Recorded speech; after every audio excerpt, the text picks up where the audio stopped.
in Strasbourg, because they noticed that if you take out the pancreas from a dog, that this dog becomes diabetic. And the discovery was totally by chance, because the surgery was not done for diabetes research at all. It was done because von Mering and Minkowski had an academic dispute, because von Mering thought that you have to give special fat products to people with sick pancreas, and Minkowski said, did you ever prove this in an experiment? And von Mering said, well, how could we do that? And then Minkowski said, well, let's simply take out the pancreas. And they tried, and it worked. And what happened then is that the lab man who had to walk the dog, he came to Minkowski and said, this animal is queer.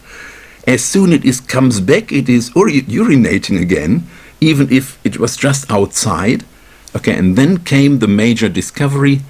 Minkowski thought, let's test glucose in the urine. So that research by Minkowski and von Mering established the connection between the pancreas and diabetes. And after that, there were various attempts to isolate insulin, the hormone that was doing the work within the pancreas, although it wasn't called insulin at this point. Alison, can you give us a brief rundown of some of these attempts?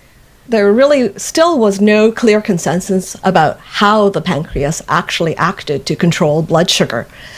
One leading hypothesis was that the pancreas produced a hormone that helped the body to metabolize sugar. And obviously, if that were the case, then isolating this hormone might be just the key to finding a treatment for diabetes. But for more than 2 decades, all the attempts to isolate such a hormone as a treatment for diabetes failed.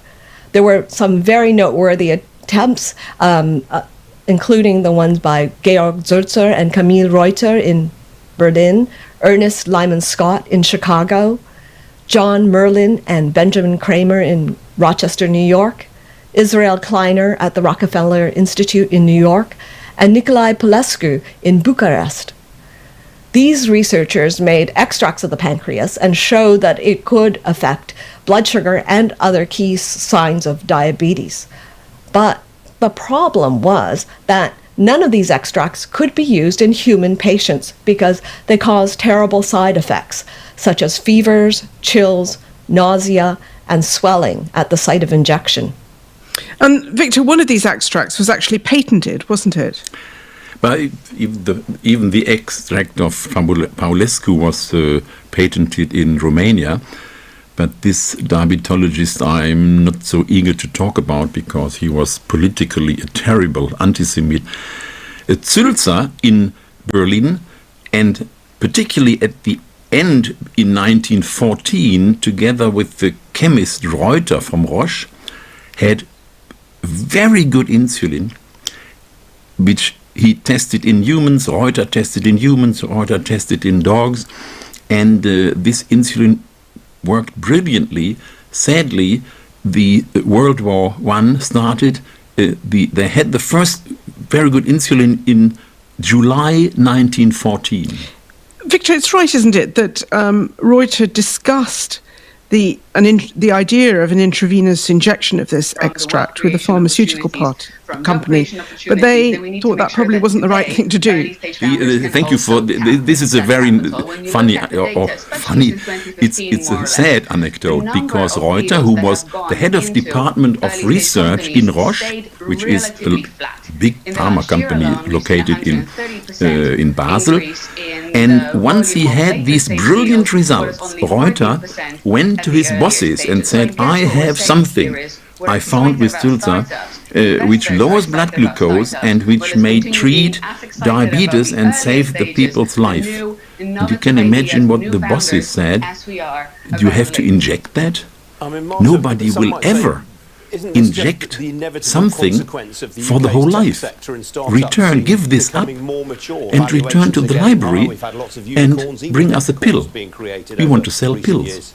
That means 4 years were lost for research all over the world, and many people with diabetes had to die because nobody followed up these brilliant ideas.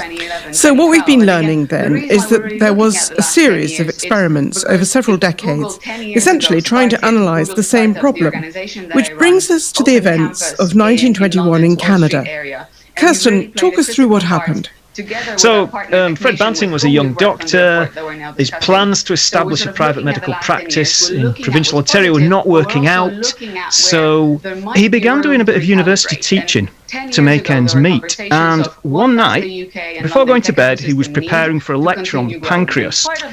And so his bedtime reading that night was a paper, the title of which was The Relation of the Islets of Langerhans to Diabetes with Special Reference to Cases of Pancreatic Lithiasis. Now, what is important to know here is the pancreas doesn't just make insulin. It does something else that's very important too. It secretes digestive enzymes into the gut. Okay? Now, Banting thought that the reason none of these other people, who Alison talked about, the reason that none of them had been able to isolate insulin was because the insulin that's being made by the islet cells is then being chewed up by these digestive cells that the pancreas is also making. And he thought that in this paper he'd read before going to bed, he thought that he had glimpsed how you could solve that problem, because he figured what you needed to do, if you want to therefore isolate insulin, you have to somehow get these digestive enzymes out of the picture. So he took that idea to John James Rickard MacLeod, who was Professor of Physiology at the University of Toronto, and he went into MacLeod's office and he's brimming with enthusiasm. And he was disappointed because MacLeod, as far as he was concerned, Banting didn't have the surgical know-how to carry out the experiments that would be required to do this.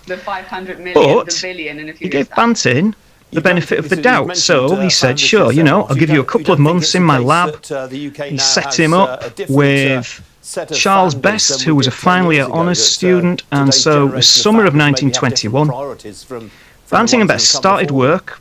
And the plan was, and I've got to apologise now because these experiments sound grisly, and they were. You take a dog and you surgically remove its pancreas so it becomes diabetic.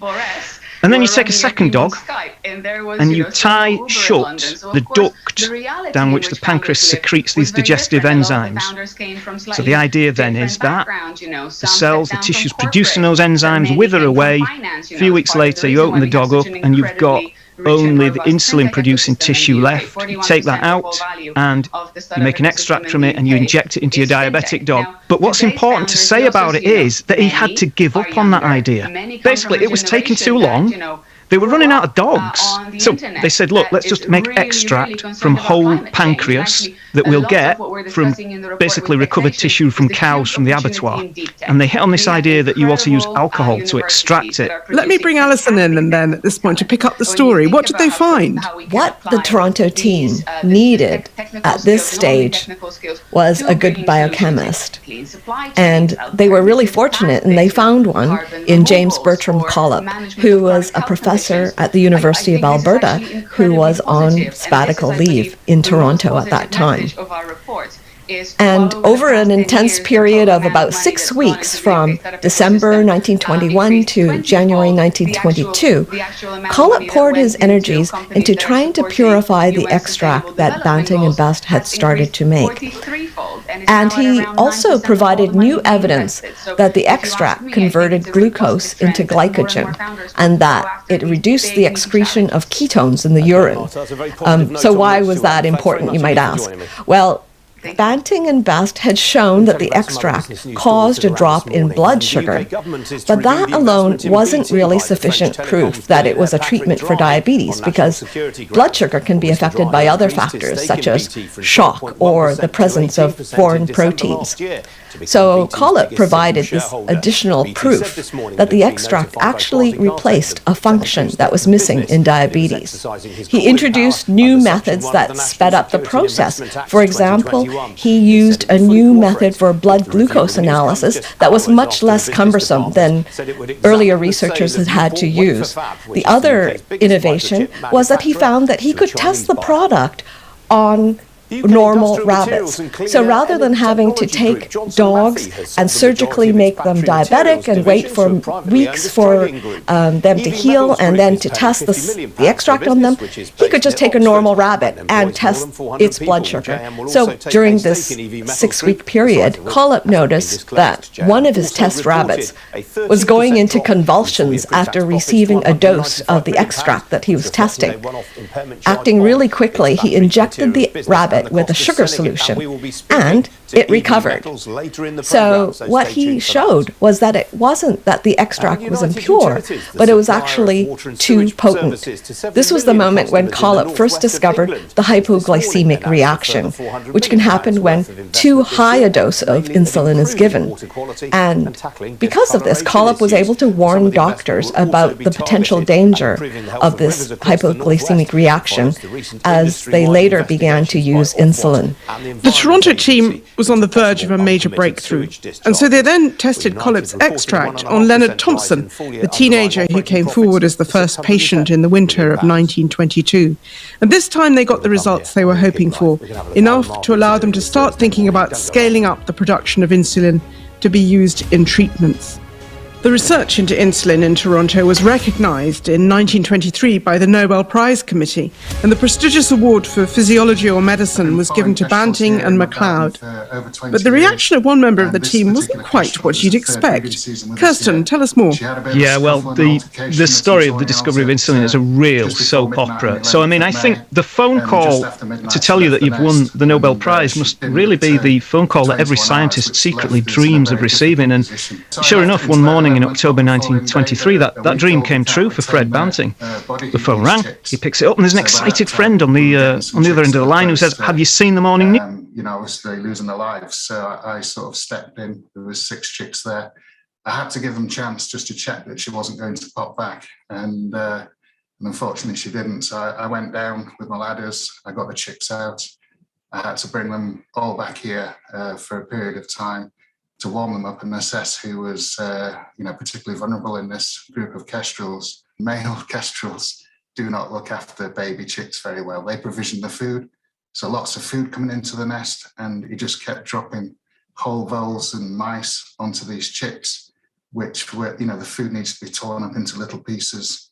So it was just remarkable next couple of days when we watched this male kestrel learn how to feed these chicks. But in the meantime, I was recovering the chicks at night, bringing them home, keeping them warm overnight, and before dawn each morning, I was then putting them back into the nest. And so I was up at 4:30 every morning, popping the chicks back into the nest, and that was just 3 of them. And I kept 3 for a week and fed those 3 for a week.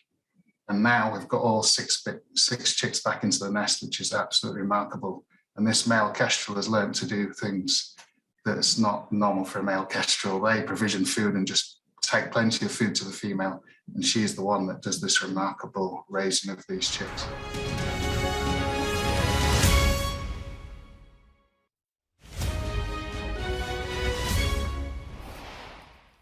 Well, Wall Street rallied last night after the minutes from the Federal Reserve's most recent policy meeting signalled few changes in its plan to fight inflation. But that was followed by mixed trading overnight in the Asia-Pacific region, with Shanghai and Mumbai finishing higher, but with Tokyo, Hong Kong and Sydney all finishing lower.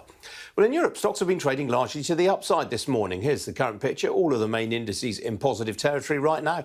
And it's a similar story in London. The FTSE 100 also in positive territory now, up 0.1%.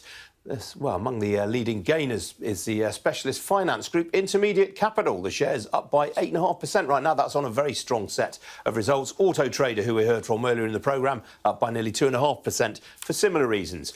Among the fallers, though, BT is off on that government review of Patrick Drahi's shareholding. The shares down by 4.25% right now. Another faller this morning, JD Sports. Now, this one fell 6% last night after the company abruptly said its highly regarded chairman Peter Cowgill, who we've of course had on this programme many times. He's stepping down. The share's off another 1.75% this morning. Outside the FTSE, the outsourcing group Serco, well, it's shot up this morning. Look at that. It's up nearly 10% right now. That is on news that recent trading has been better than expected. While the bus and train operator First Group, its shares up by nearly 9%. That's on news that it's received a takeover approach from the private equity firm 1 Squared. It's turned that approach down, by the way. On the foreign exchange markets, pretty quiet after last night's Fed minutes. Sterling currently more or less unchanged right now against the US dollar, down 1/6% right now against the euro. As for the oil price, well, that is higher as the market again focuses on tight supplies. A barrel of Brent crude will currently cost you $114.66 a barrel. That is up just over half of 1%. Well, joining me now is Victoria Scholar. She is Head of Investment at Interactive Investor. Victoria, welcome to you. I mean, this JD Sports story, I mean, it really came out of a clear blue sky. Knocked the stock price last night and again this morning. What did you make of it? Yeah, I mean, it's been really interesting to see the shock departure. Welcome to Gabby Dave Global. We are a UK-based online e-commerce store, the first of its kind with license to trade in African products. Some of the products are clothing brands and all beauty accessories, hair and beauty brands, natural aphrodisiacs, processed and dried unprocessed food. Our mission at Gabby Dave is to connect African and Caribbean businesses to customers globally. At Gabby Dave, we ensure our sellers get the best deal for their products. We are not just here to help you reach a wider audience. We are also a distribution center to support business growth by fulfilling orders to your customers from our warehouse, making sure customers receive their products on time.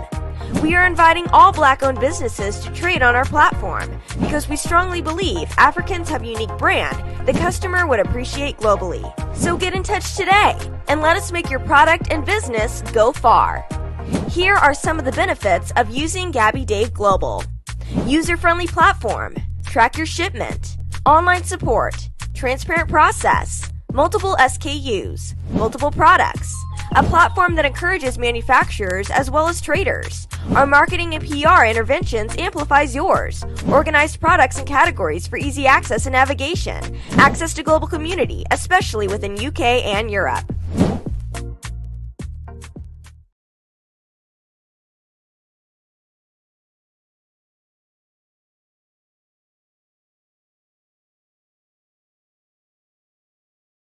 Is absolutely commission free. Our exchange rates are excellent. You can see for yourself by checking them out on our website. So how do you use SendWave? SendWave is an app that you can download onto your phone from the App Store or Google Play Store. The app is free to download. After downloading it, just open the app and enter your name, email, and phone number. That's it. You're good to go. Make sure you use the promo code SR. S for Star, R for Radio. This promo code will give you £5 free credit to send to Africa on your first transaction. Your money will be delivered to your recipient within seconds. Feel free to call me on 0749 7377 647 at any time. I'll be happy to tell you all about SendWave and help you in any way I can. Remember to use the promo code SR for £5 free credit. Getting onto the property ladder has never been easy until now. Join us this and every Thursday from 7 p.m. to 8:30 p.m. live on the Property Hour show on Starr Radio UK, where we talk to mortgage brokers, property developers, estate agents, landlord, tenant, property consultants on how to invest or get into the property business and make money. You can't afford to miss this. The Property Hour show is your best source into the property industry. Hi everyone, it's your girl BB Clement, the author of How to Go From Employee to Entrepreneur and the host of your weekly business show, BB Means Business, the show where we discuss everything you ever wanted to know about business but you were afraid to ask. How do I start my business? How do I raise the finance? How do I grow my business? Where am I going to find my customers? Join me every Tuesday at 1:30 p.m. on Starr Radio UK to get all the information and tips that you need to become a successful entrepreneur and become financially free. Remember, don't let life dictate to you. Rather, put your signature on life.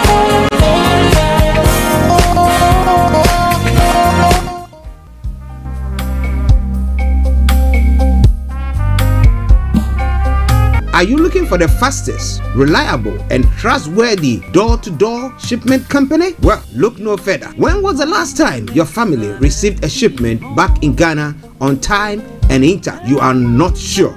Well, Lamb Shippers, we pride ourselves with being the fastest, reliable, and trustworthy shippers you can use. You are assured of a prompt pickup anywhere in the UK by our personnel. They also make sure your items are well packaged to get to its destination Inter. When it comes to door-to-door shipment, look no further.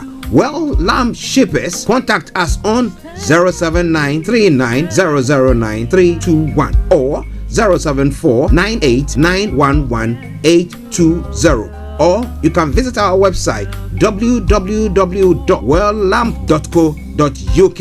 You can also drop us a mail, info@welllamb@gmail.com. Well Lamb Shippers, fast, reliable, and trustworthy.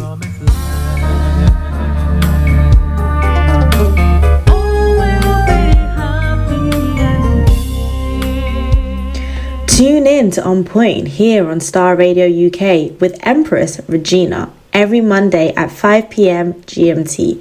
Looking forward to your company. Hi there. Are you dreaming of owning your own house in Ghana? Then you will need a well-documented piece of land that is free from troubles. I highly recommend My Africa Property for any size of land that you will need. With My Africa Property, lands are available in Pram, Sopoli, Tohenia, Ogome, Dodova, Winneba, and many other locations at affordable prices. These locations are about an hour away from the airport, only 35 minutes from the motorway, 10 minutes drive from Central University College, 10 minutes drive to the beach, and close to Pram Senior High School and Ghana Men's Soccer Center of Excellence. For more details, visit our website www.myafricaproperty.com or call our UK office on 0208 123 2523. For our US and Canada offices, call us on +1 585 184 994145. You can also email us at ghana@myafricaproperty.com. Check me out. He tells me my energy is making him tired. Yes! How do you get the energy to do I've been told that I have a lot of energy, but my goodness, I think today I have met my match, people. I have met my match, Miss Suzanne. Wow, amazing. One of the things that's the start of digging the hole of darkness. So what did that? Myself and the world will adjust. And 2019. Forget the proverbial boardroom. Join me, Simone Frazier, on The CEO, the program that gives you the driving seat over your life. Every Tuesday, 8 p.m. only on Star Radio. This is Star Radio UK. Live online. Body is your man. Bekutu, show them you got the cocoa set. Ladies and gentlemen, it's your boy Harry Song, aka Mr. Songs. This is the Kingmaker Baba for the girls. We're here. This is Star Radio. Don't go nowhere. UK, London. We they call them London for home. Broadcasting worldwide, online 24/7. Have fun and stay blessed. The best radio show all around the world. In your car, at work, at home, on your smartphone. This is Star Radio UK. Are you ready to turn it up? 10, 9, 8, 7, 6, 5, 4, 3, 2, 1. Smile, though your heart is aching. Smile even though it's breaking. When there are clouds in the sky, you get by. If you smile through your fear and sorrow, smile and maybe tomorrow you find that life is still worthwhile if you just smile. Hey, this is Archie and you are listening to Star Radio UK and the Morning Show.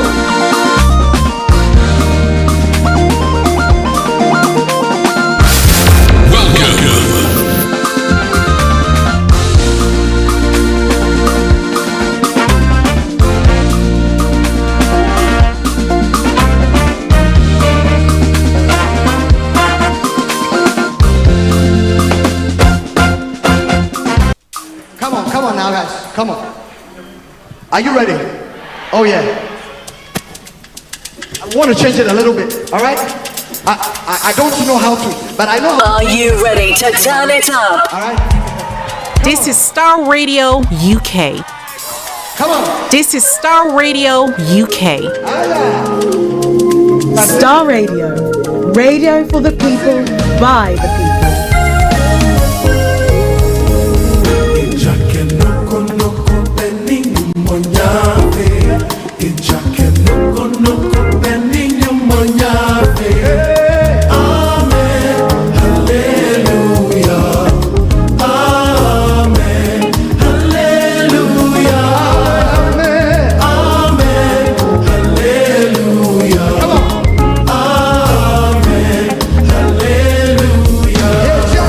Okay, hello, good morning, and welcome to Starr Radio UK, your favorite African and Caribbean radio station in London. Today is Thursday, the 26th day of May, the year 2022, with a time now 10:41 from the hearts of London. I'll bring you my normal salutation. Yes. Good morning, good afternoon, good evening, good dawn to you, wherever you might be on planet Earth, and those of you on other planets as well. We want to welcome you to the greatest show on Earth, the Starr Radio UK Morning Show. Let me say good morning to my team for this morning. Mr. Frank Davis, Mr. Laimi Koike, Kojo D, my able producer, Mr. Francis Guy. I say massive good morning to you all, gentlemen. And a special good morning to my lovely sis in the building. Sister Marta, good morning to you. And I'm just special good morning to all our listeners, those of you in the Americas, those of you in Europe, those of you in Asia, those of you in Australia, and especially those of you on the African continent as well. I salute you all. But do me a massive favor, share the broadcast with your friends and loved ones and invite them to like our pages as well.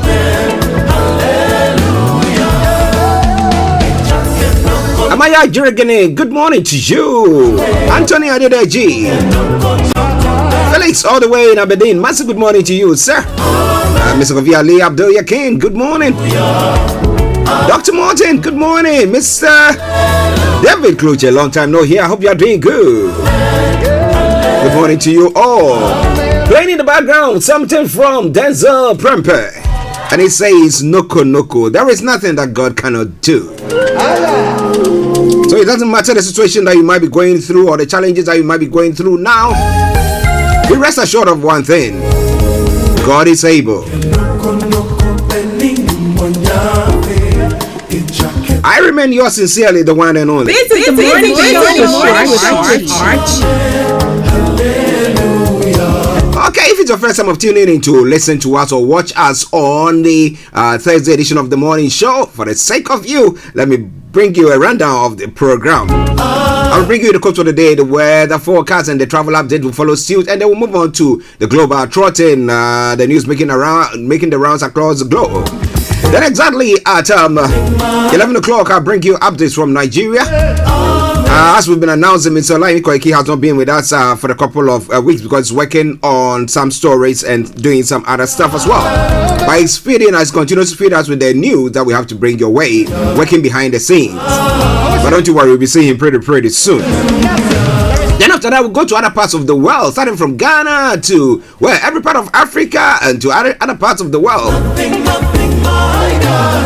The question that people are asking this morning are on the lips of people. The Prime Minister of the UK or Great Britain says, let's move on from the party gate. Now people are of the view that, no, you cannot say that. But others are of the view that, look, there are challenging issues going on now that is even worse than what we saw during the COVID that can cause people to lose their life more. So if they are sitting up and trying to work something on that, why not? Let us just put that behind us and move on. What do you think? I'll be giving you an opportunity to do so. So exactly at 12 o'clock, the lines will be open for you to add your voice to the discussions. We'll move on from there, and exactly at 1 o'clock, the curtains are brought down for the end of the program. But I can assure you that from archaeology to zoology, from Accra to Zanzibar, if the news is making the headlines, why not? We're going to touch on it.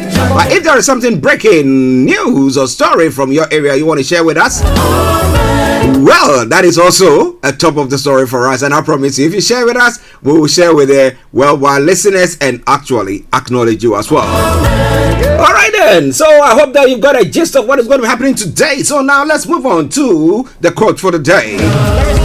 Don't let your personal feelings towards people shut you off from their ideas. They may rub you the wrong way, but their thoughts and opinions may be insightful and just what you need to hear. So the fact that maybe you think I don't like you doesn't mean that when I bring it in suggestion that is good, you say that is also absolute rubbish. Well.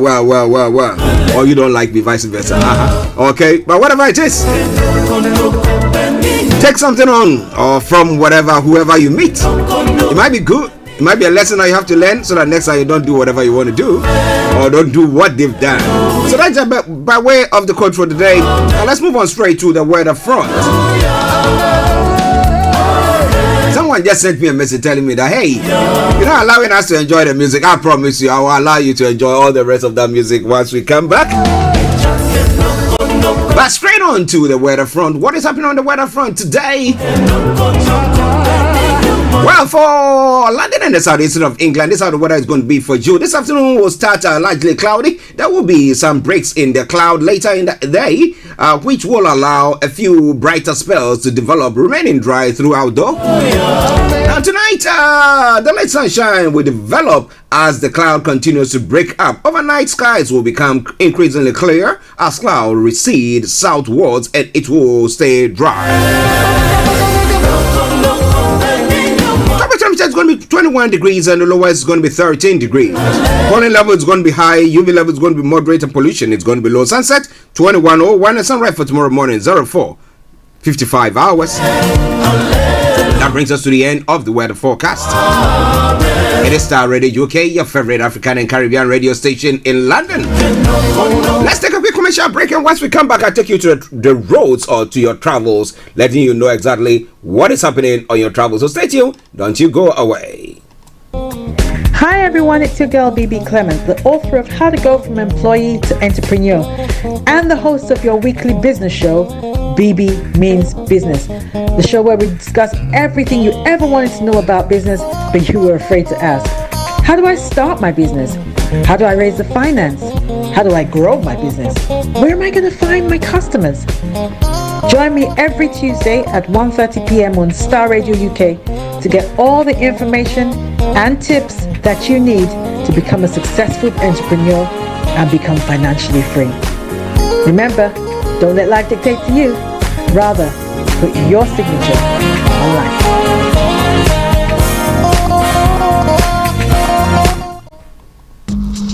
Check it out. Keep your eyes on the road. Keep your eyes on the road.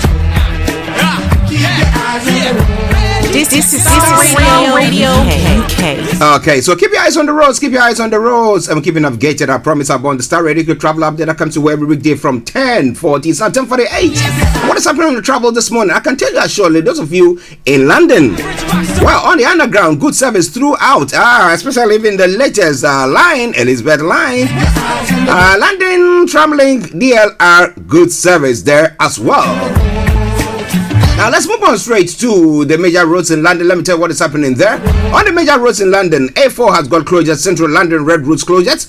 A21 and A41 have got serious delays. So if you can avoid them, do your best to avoid them. But continue to keep your eyes on the roads as we keep you navigated. I promise our bond. Now moving on to the river bars this morning. On the river bars, apart from the Woolwich Ferry that's got a special service, all the others have got good service. Now on the final segment of the travel update, that is the National Rail. On the National Rail this morning, Mersey Rail has got minor delays. That aside, Northern Rail and Transport for Wales have all got special service. So please check before you leave. You don't miss your appointments wherever you are. But all in all, let me say good morning, good afternoon, good evening, good dawn to you wherever you might be on planet Earth. Enjoy your commute for today. But you know what? Continue to keep those eyes on the roads. Hi guys, this is your friend Uruj from SendWave.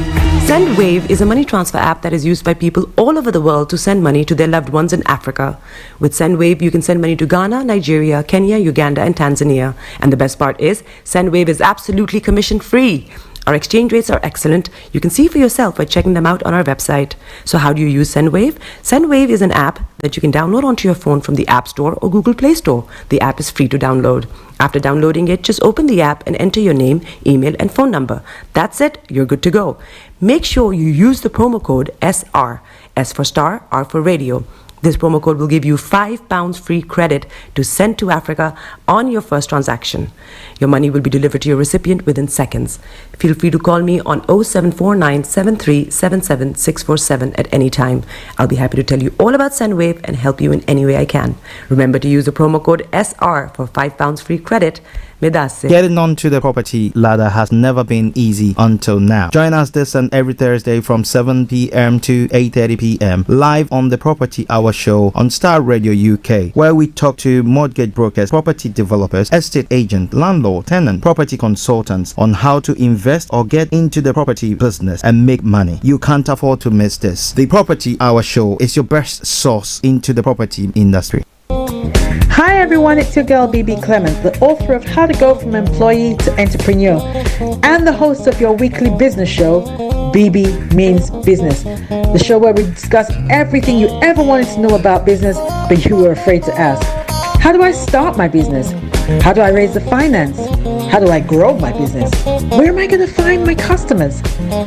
Join me every Tuesday at 1:30 p.m. on Starr Radio UK to get all the information and tips that you need to become a successful entrepreneur and become financially free. Remember, don't let life dictate to you. Rather, put your signature on life.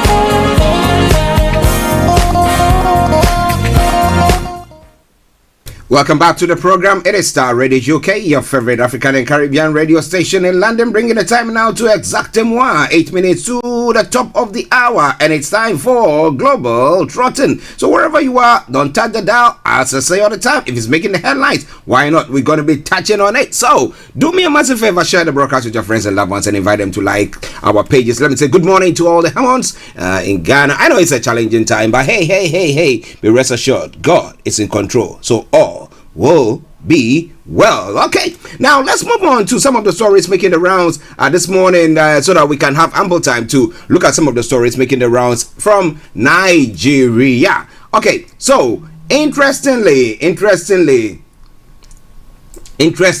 okay, yes, bear with me whilst I get all the stories lined up nicely for you. Okay, so top of the story that we'll be looking in Nigeria, Ashiru emerges PDP Kaduna governorship candidate. That's one of the stories there. And the Nigeria security situation will improve before Buhari leaves office. That's what Lawan is saying. What special antidote to this event, situation have they got? That's a question that people seem to be asking this morning. But what do you think? Gunmen kill 3, kidnap Hippadic board member Salami in Kogi State. Well, they said that before Buhari leaves, everything will be sorted. I don't know the magic wave that they're going to be waving, but we hope to see that. And the PDP senatorial primary, Akpoti Udugan's victory, a good omen. That's what the Kogi Central people are also saying. Those are going to be some of the stories that we're going to be looking at when it comes to Nigeria in the next few minutes. But moving on to other parts of the world. Now, this equalization thing that goes on across board. I mean, when it comes to the UK, even here they do that. When they were pointing finger at the Prime Minister that he had a parties.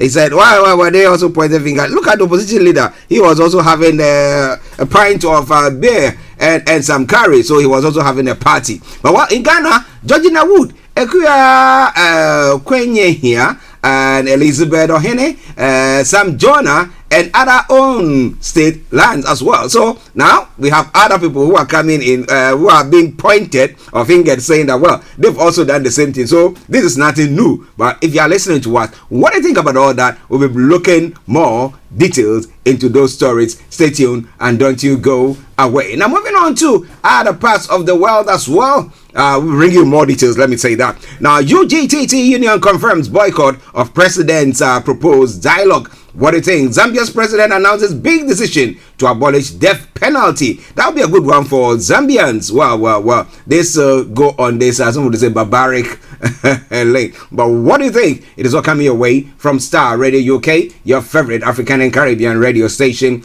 in London. In other parts of the world, police had to end U.S. school shooting. That's what witnesses are saying. The gunman was inside the Texas school for between 40 minutes and an hour. Officials are saying. Where does U.S. gun control go from here? Some familiar obstacles and some new ones will make any reform difficult. That's information coming through from the U.S.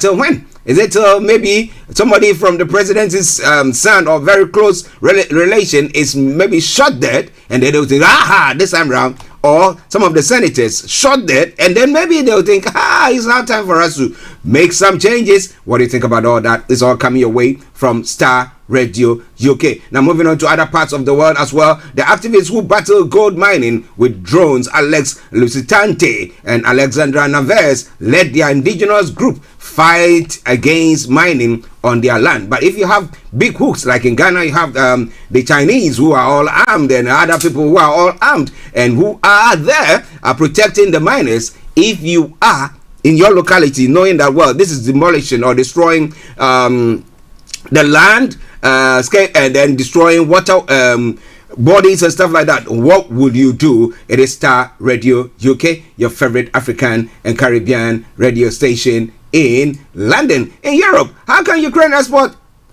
its harvest to the world? That's a question that's been posed. Well, maybe we have to fly it now, and if the Russians decide, well, we need to bring the planes down, then you fly and they shoot the planes down. But no, it's something that has to be seen to. If not, the hunger that is bedeviling, it's going to bedevil the world, will be one that we've never seen it before. But somebody asked the question, how much or what percentage of wheat or grains are produced from Ukraine? If it's maybe less than 30%, then I don't think that it should have a massive impact. But people will say that with the COVID and everything, especially when we look at even the energy prices that is going on here, and the fact that I've said it time and over again, that it's not like they are not drilling oil or doing whatever thing that they have to do to get the gas. Everything is going on. So why the shortage? Why are they telling that the prices have gone up? Is it that now they have to use more energy to actually to drill or to get the oil out or to get the gas out? What exactly is going on? We'll be looking into all that in a moment. It's All Starr Radio UK, your favorite African and Caribbean radio station in London.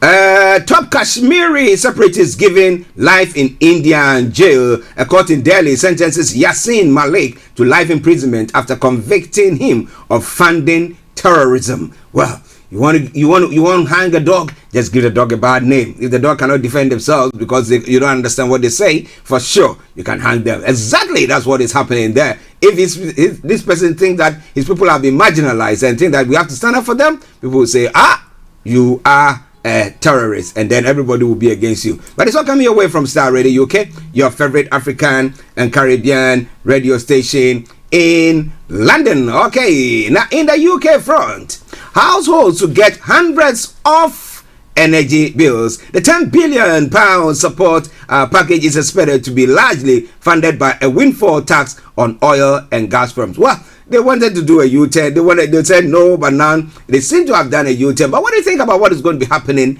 there? Well, which brands are going to get? Interestingly, someone was telling me that the first 250 are for some band, and some band areas are not going to be getting that. So I've been looking through my mails. I've not seen anything yet. So I think we need to check exactly what is happening there. It is all coming away from Starr Radio UK. Government set to U-turn on windfall tax, as I've said. Well, what do you think is going to happen? Deborah James visit rose named for her at Chelsea. The podcast host gets a private tour of the Chelsea Flower Show to see the flowers named in her honor. Very, very frail at the moment. You look at her and look at the campaign that she's embarked on. And I say it all the time that if you're a woman or you're a lady listening to us, at least learn from this. If you have to go for any checks, go. But interestingly, it's the men, we all this macho thing. But well, if every one of you need to go for your MOTs or whatever you have to do, please go for it before anything untoward happens. Okay, it's now gone 11 o'clock exactly. Let's enjoy this music, and once we come back, I'll be bringing you updates from Nigeria.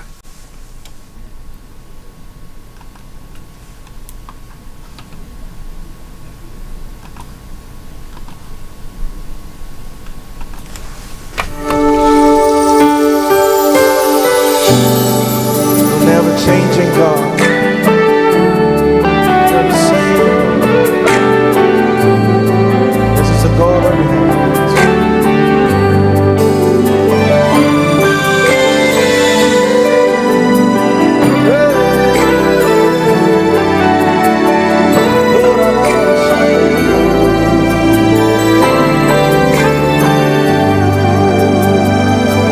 You never change. You're still the same. Yes, yesterday, today, and ever. You're not a man that you should lie. Yes, Lord. Yes, surely and amen forever. Would seem harder on such radar, yes, would seem harder, oh my, would seem harder on such radar, yes, would seem harder. You never change it. Yes, Lord. You're still the same. Yes, yesterday, today, and yes, yesterday, today, and ever. You're not a man. You're not a man that you should lie. That you should lie. Yes, surely and amen. Yes, surely and amen. Forever and ever. One more time. You never change. You never change. You're still the same. You're still the same. Yes, yesterday, today, and forever. Yes, yesterday, today, and ever. You're not a man. You're not a man that you should lie. That you should lie. Surely and amen. That's your word. Yes, surely and amen. Forever and ever. Come on, what's him on now? Oh, such a rider. Sing yes to Cristo. All his name, yes. Come on. What's him on down? Oh, such a rider. Never changing God you are. What's him on down? Everybody. What's him on down? Oh, such a rider. Sing yes. Yes to Cristo. Hey. What's him on down? This is Starr Radio UK. Broadcasting worldwide, online 24/7. What's him on down? All around the world. Speaking the language of the Spirit right now. In your car, At work. at home. On your smartphone. Welcome. Are you ready to turn it up?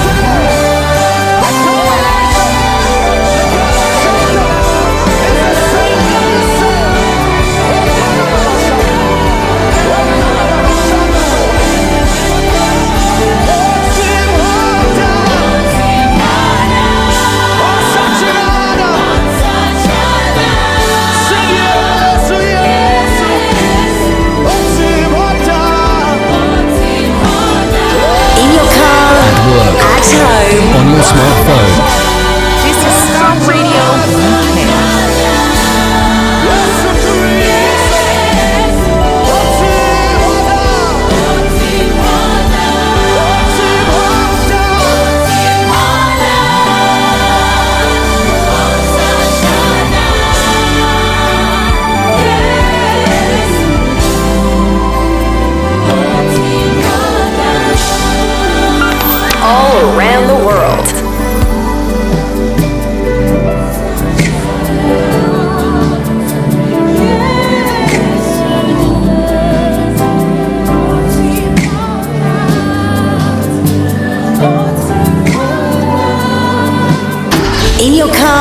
work, at home, on your smartphone. Every word that you're speaking over your life would seem hard down. On sister God, never changing God. Would seem hard down. Hi guys, this is your friend Uruj from SendWave. SendWave is a money transfer app that is used by people all over the world to send money to their loved ones in Africa. With SendWave, you can send money to Ghana, Nigeria, Kenya, Uganda, and Tanzania. And the best part is, SendWave is absolutely commission-free.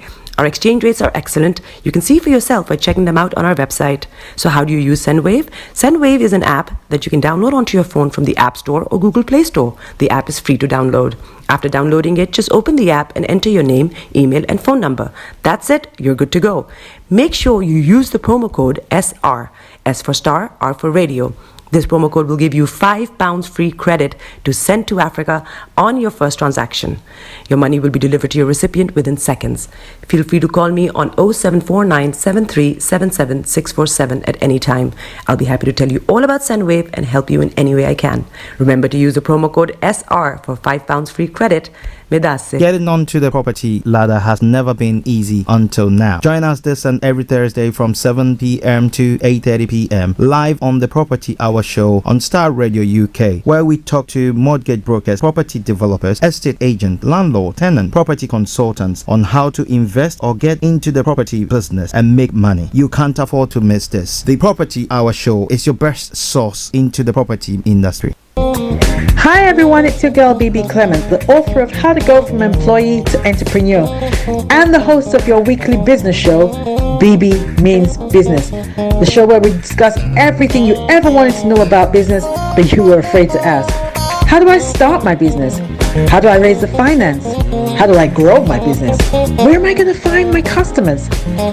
Join me every Tuesday at 1:30 p.m. on Starr Radio UK to get all the information and tips that you need to become a successful entrepreneur and become financially free. Remember, don't let life dictate to you. Rather, put your signature on life.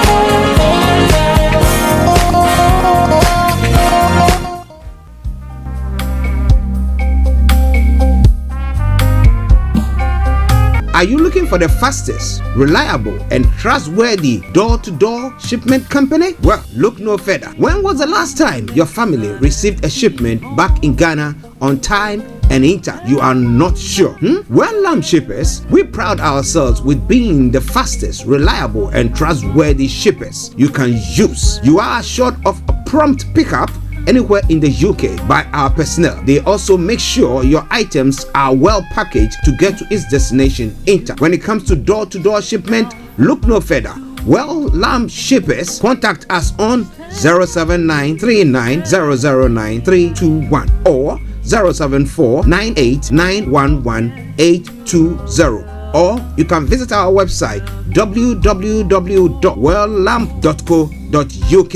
You can also drop us a mail, info@welllamp@gmail.com. Well Lamp Shippers, fast, reliable, and trustworthy.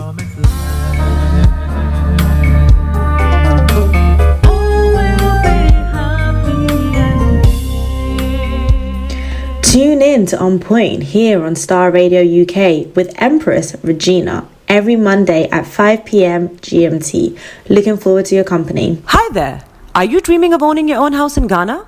Then you will need a well-documented piece of land that is free from troubles. I highly recommend My Africa Property for any size of land that you will need. With My Africa Property, lands are available in Pram, Sopoli, Tohenia, Ogome, Dodova, Winneba, and many other locations at affordable prices. These locations are about an hour away from the airport, only 35 minutes from the motorway, 10 minutes drive from Central University College, 10 minutes drive to the beach, and close to Pram Senior High School and Ghana Men's Soccer Center of Excellence.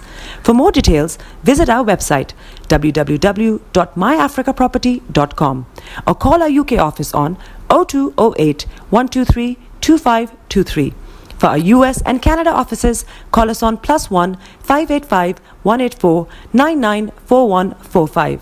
You can also email us at ghana@myafricaproperty.com. Welcome back to the program. It is Starr Radio UK, your favorite African and Caribbean radio station in London, bringing the time now to 10 minutes past the top of the hour. It is the Thursday edition of the morning show. I'm Archie. I'll be joined by Mr. Frank Davis during the course of the program, and we're going to be analyzing the stories making the rounds. But for now, we're going to be looking at the updates from Nigeria. Now share the broadcast with your friends and loved ones and invite them to like our pages. As I said, Mr. Laimi Koike has not been able to join us. However, he will be he sent us the stories that he wants us to have a look at when it comes to Nigeria. So I'm sure, or I promise to bring all your way. Nigeria police arrest wanted internet scammer. The 37-year-old Nigerian man is alleged to head a transnational cyber crime syndicate. I'm going to bring you more from that front. And why Nigeria wants to jail those who pay ransom. Now, businessman Lawal Ado has paid ransoms 3 times and says there is no other option. But the government is saying that, well, the best way forward is to imprison people who pay the ransom. Now, if government is not, manning up or setting up to see to give the people a sense of security, and people are kidnapped, and the only way out when the ransom is demanded, they have to see to it, and you tell them that, well, you know what, you cannot pay that, you pay that, we're going to be punishing you and all that stuff. Then, well, I don't know what they are talking about there. But it is Starr Radio UK, your favorite African and Caribbean radio station in London. Nigeria's Peter Obi pulls out of party's primaries. The opposition politician cited development in the PDP party as reasons for his withdrawal. Well, he's not the only person who have cited some unruly behavior or some chukoko dying there, but what it seemed to be happening. The Nigerian lawyer who took an oil giant and won. Well, there are some of the stories making the rounds in Nigeria. But let's look at some of the details of some of the stories there. Nigeria's security situation will improve before Buhari leaves office. That is the story it's making the round. Now, Senate President Ahmad Lawan says the security situation in the country will improve before the end of President Muhammadu Buhari's tenure. Now, speaking during a visit to Abubakar Ibn Omar Gabai Shehu of Bono on Wednesday, Lawan said security is progressively improving. Now, if you're on the ground, I want to hear from you. If you agree with what Lawan is saying, hands up. If you don't, yes, give him a thumb down. Let's see what you think. Now, because of the sad events that took place in Kala Baji, where over 50 of our people were killed, we felt that it was only appropriate to come to Bono to condole, it's supposed to be console with the government and people of Bono State, Allah Woneye. His media aide quoted him as saying, "We pray that the Almighty Allah will forgive their sins and Alajana Fedos be their final resting place." Your Royal Highness, you have been consistent in your support for the federal government to fight the insurgency in this part of the country. Now, more than 30 persons were killed after insurgents invaded farms in Ran, Kalabagi, LGA of Bono State on Sunday. Now, Lawan was in the state to meet with All Progressive Congress delegates, and he had to suspend the engagement. Now, interestingly, the question is, how it says that Buhari's government are going to see to it that there is a change in the security situation. What do they have up their sleeves that we don't know? That's a big question that people seem to be asking. What do they have that we don't know? Because it's daily. They are killing. They are maiming. They are destroying. And they say it's improving. From what was? Really? And as I've been saying, I said like what I was saying when it came to the U.S.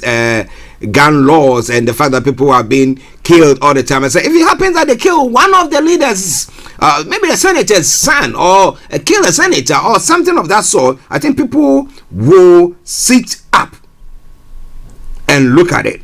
Well, it is Starr Radio UK. It is your favorite African and Caribbean radio station in London.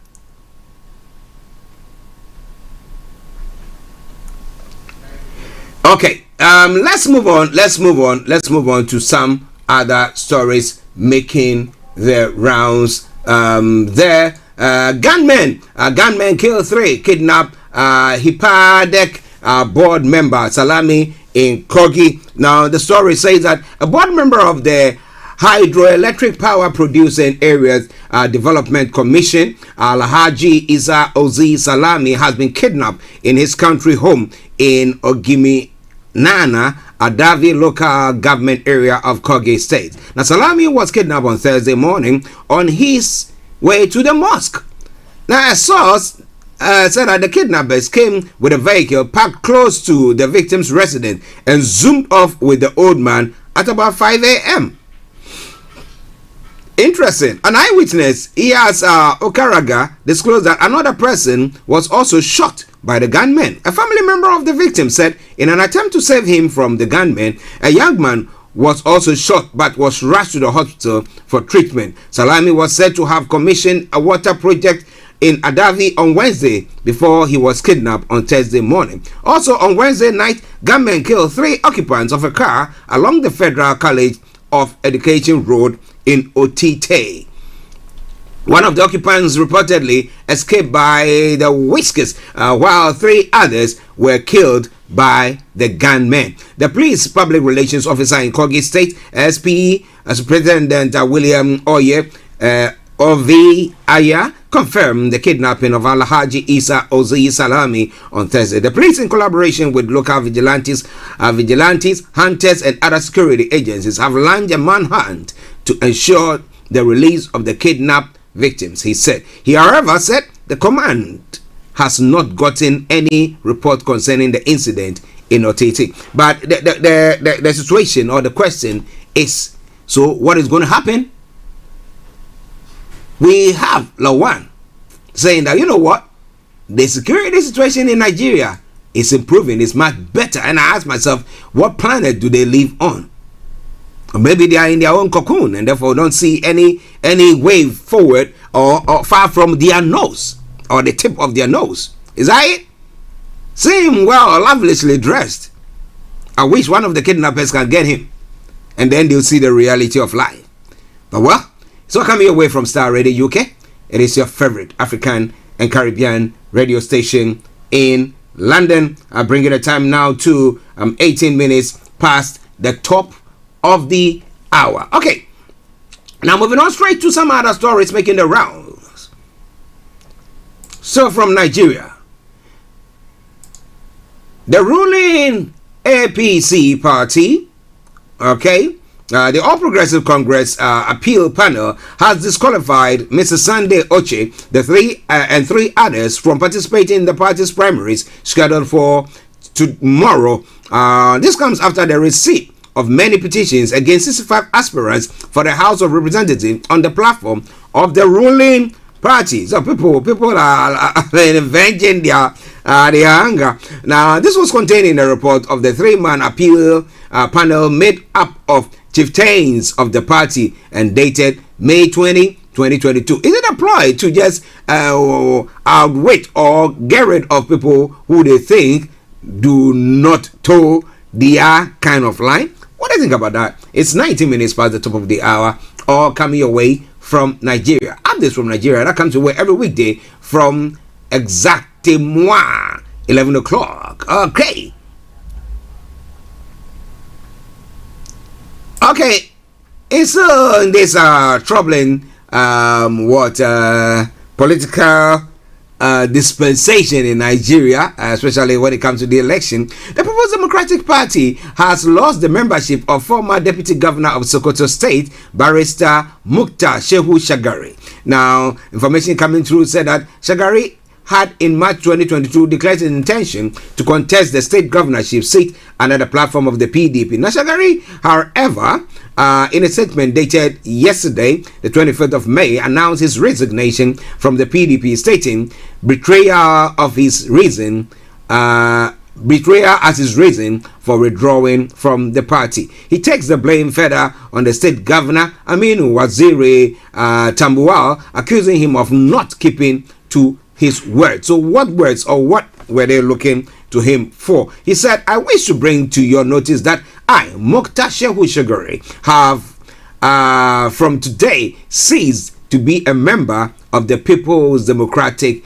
Party. According to him, the party the party deceitfully claims to be a bastion of democracy, but has instead become a party of the highest bidder without due consideration to its labor, commitment, sacrifice, investment, and service since 1998. No, interestingly, people do invest in that, and he sees that seems not to be respected. But what do you think? This is all coming away from Starr Radio UK. It is your favorite African and Caribbean radio station in London. Now let's look at some of the other stories making the rounds there. Okay, let me get the story loading. Okay. Just bear with me. Okay. Now, Peter Obi is the top Twitter trend in Nigeria after he pulled out of the presidential primaries race. Now, citing what he called recent developments within the People's Democratic Party, which made it impossible to continue participating and making such constructive contribution. He said he remained committed to helping Nigeria solve its deep-seated issues. Now, Mr. Obi previously served as the governor of Anambra State in the southeast of the country between 2008 and 2016. Now, one of his main campaign promises was to improve Nigeria's economy, to make the country productive. He has previously linked criminality in the country to poverty. Mr. Obi is a businessman and joined the PDP in 2017. He previously ran as a vice presidential candidate for politician Atiku Abubakar in 2019. Okay. Let's move on straight to some of the other stories from Nigeria. I did announce this or bring that your way yesterday, so I wouldn't touch on it. The kidnapping of some priests in the northern part of Nigeria. The Nigerian, that pertains to a Nigerian. Okay, just bear with me, please. Just bear with me.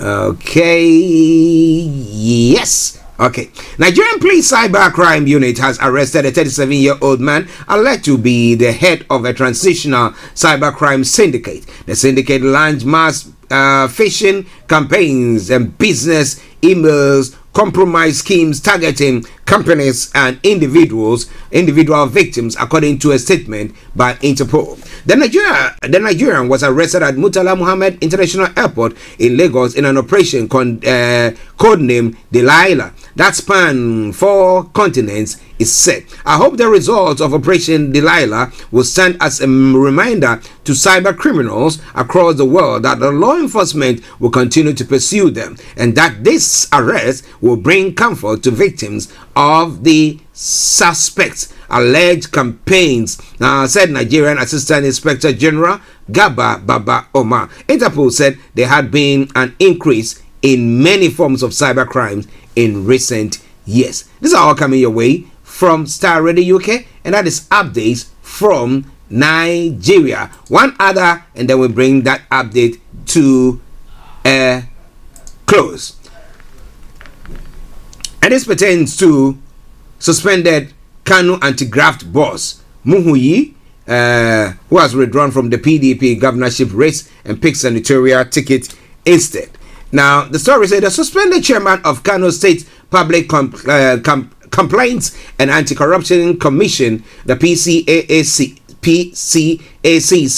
Muhuyi Magaji Rimangado, has withdrawn from the governorship race under the People's Democratic Party. However, he emerged as a senatorial candidate of the party to represent the Kano North Senatorial District. He confirmed this this morning, saying his supporters and stakeholders of the party prevailed on him to make the decision, which he said he believed was for the best of his senatorial district and the Kano PDP family. Now, Muhuyi, who is considered one of the front runners of the governorship tickets, belonged to the faction of the Kano PDP loyal to former Minister of Foreign Affairs, Ambassador Aminu Wali, and led by the Northwest Zonal Vice Chairman of the party, Bello Hayatu. Now, Wazu, while the governorship primary being conducted by the Gwazo faction was still yet to be concluded, as of Thursday morning, the one conducted by the faction led by the state chairman of the party, Shegu Sagagi, had produced Muhammad,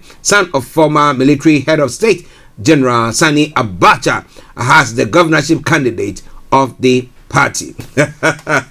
So, if you're Abacha's son, knowing all the wrongs that your dad or your father did, would you want to come and contest? Don't you think people will point up, give the finger at you? Okay. What? Late Abacha's son, Mohammed, wins Parallel Kano PDP Guba primary. Okay, so we'll see what happens on that front. Will the country vote for him? Or would our state vote for him? When it comes to the senatorial, well, that is making the rounds from Nigeria. It is Starr Radio UK. It is your favorite African and Caribbean radio station in London. Okay, so this is where we bring the update from Nigeria to a close. We will bring you another one as and when the story. Okay, now let me bring you one story that has broke as well. My producers have just sent that to me, and let me bring that your way quickly. Now, Oyo State-based broadcaster and social activist Oriyomi Hamzat has been arrested by the Force Intelligence Bureau.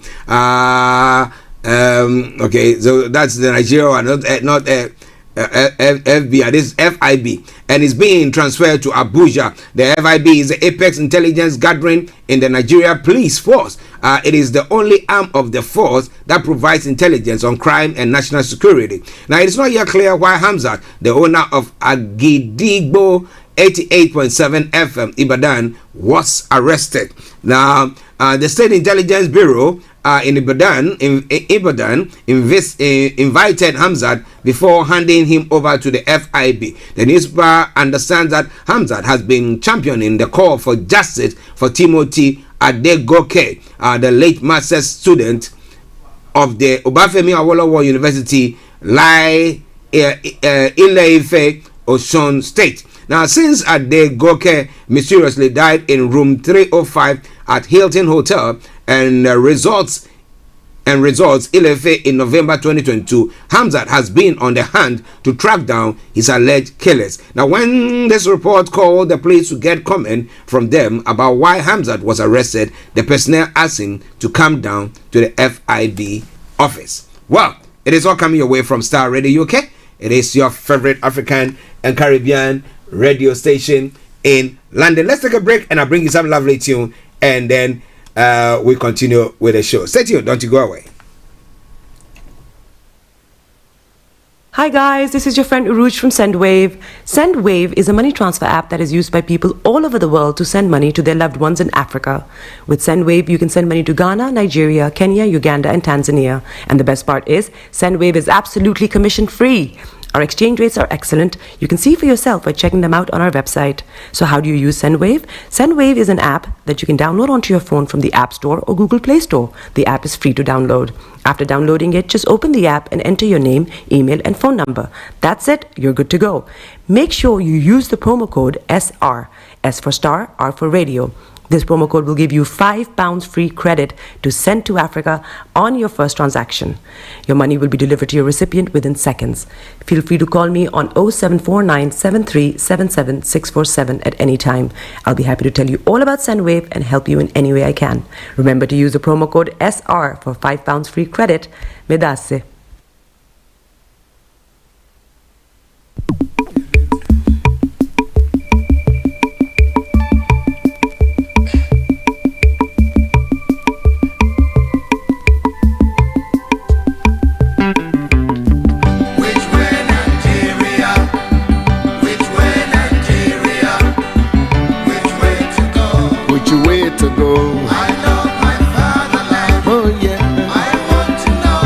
I want to know which way Nigeria is heading to.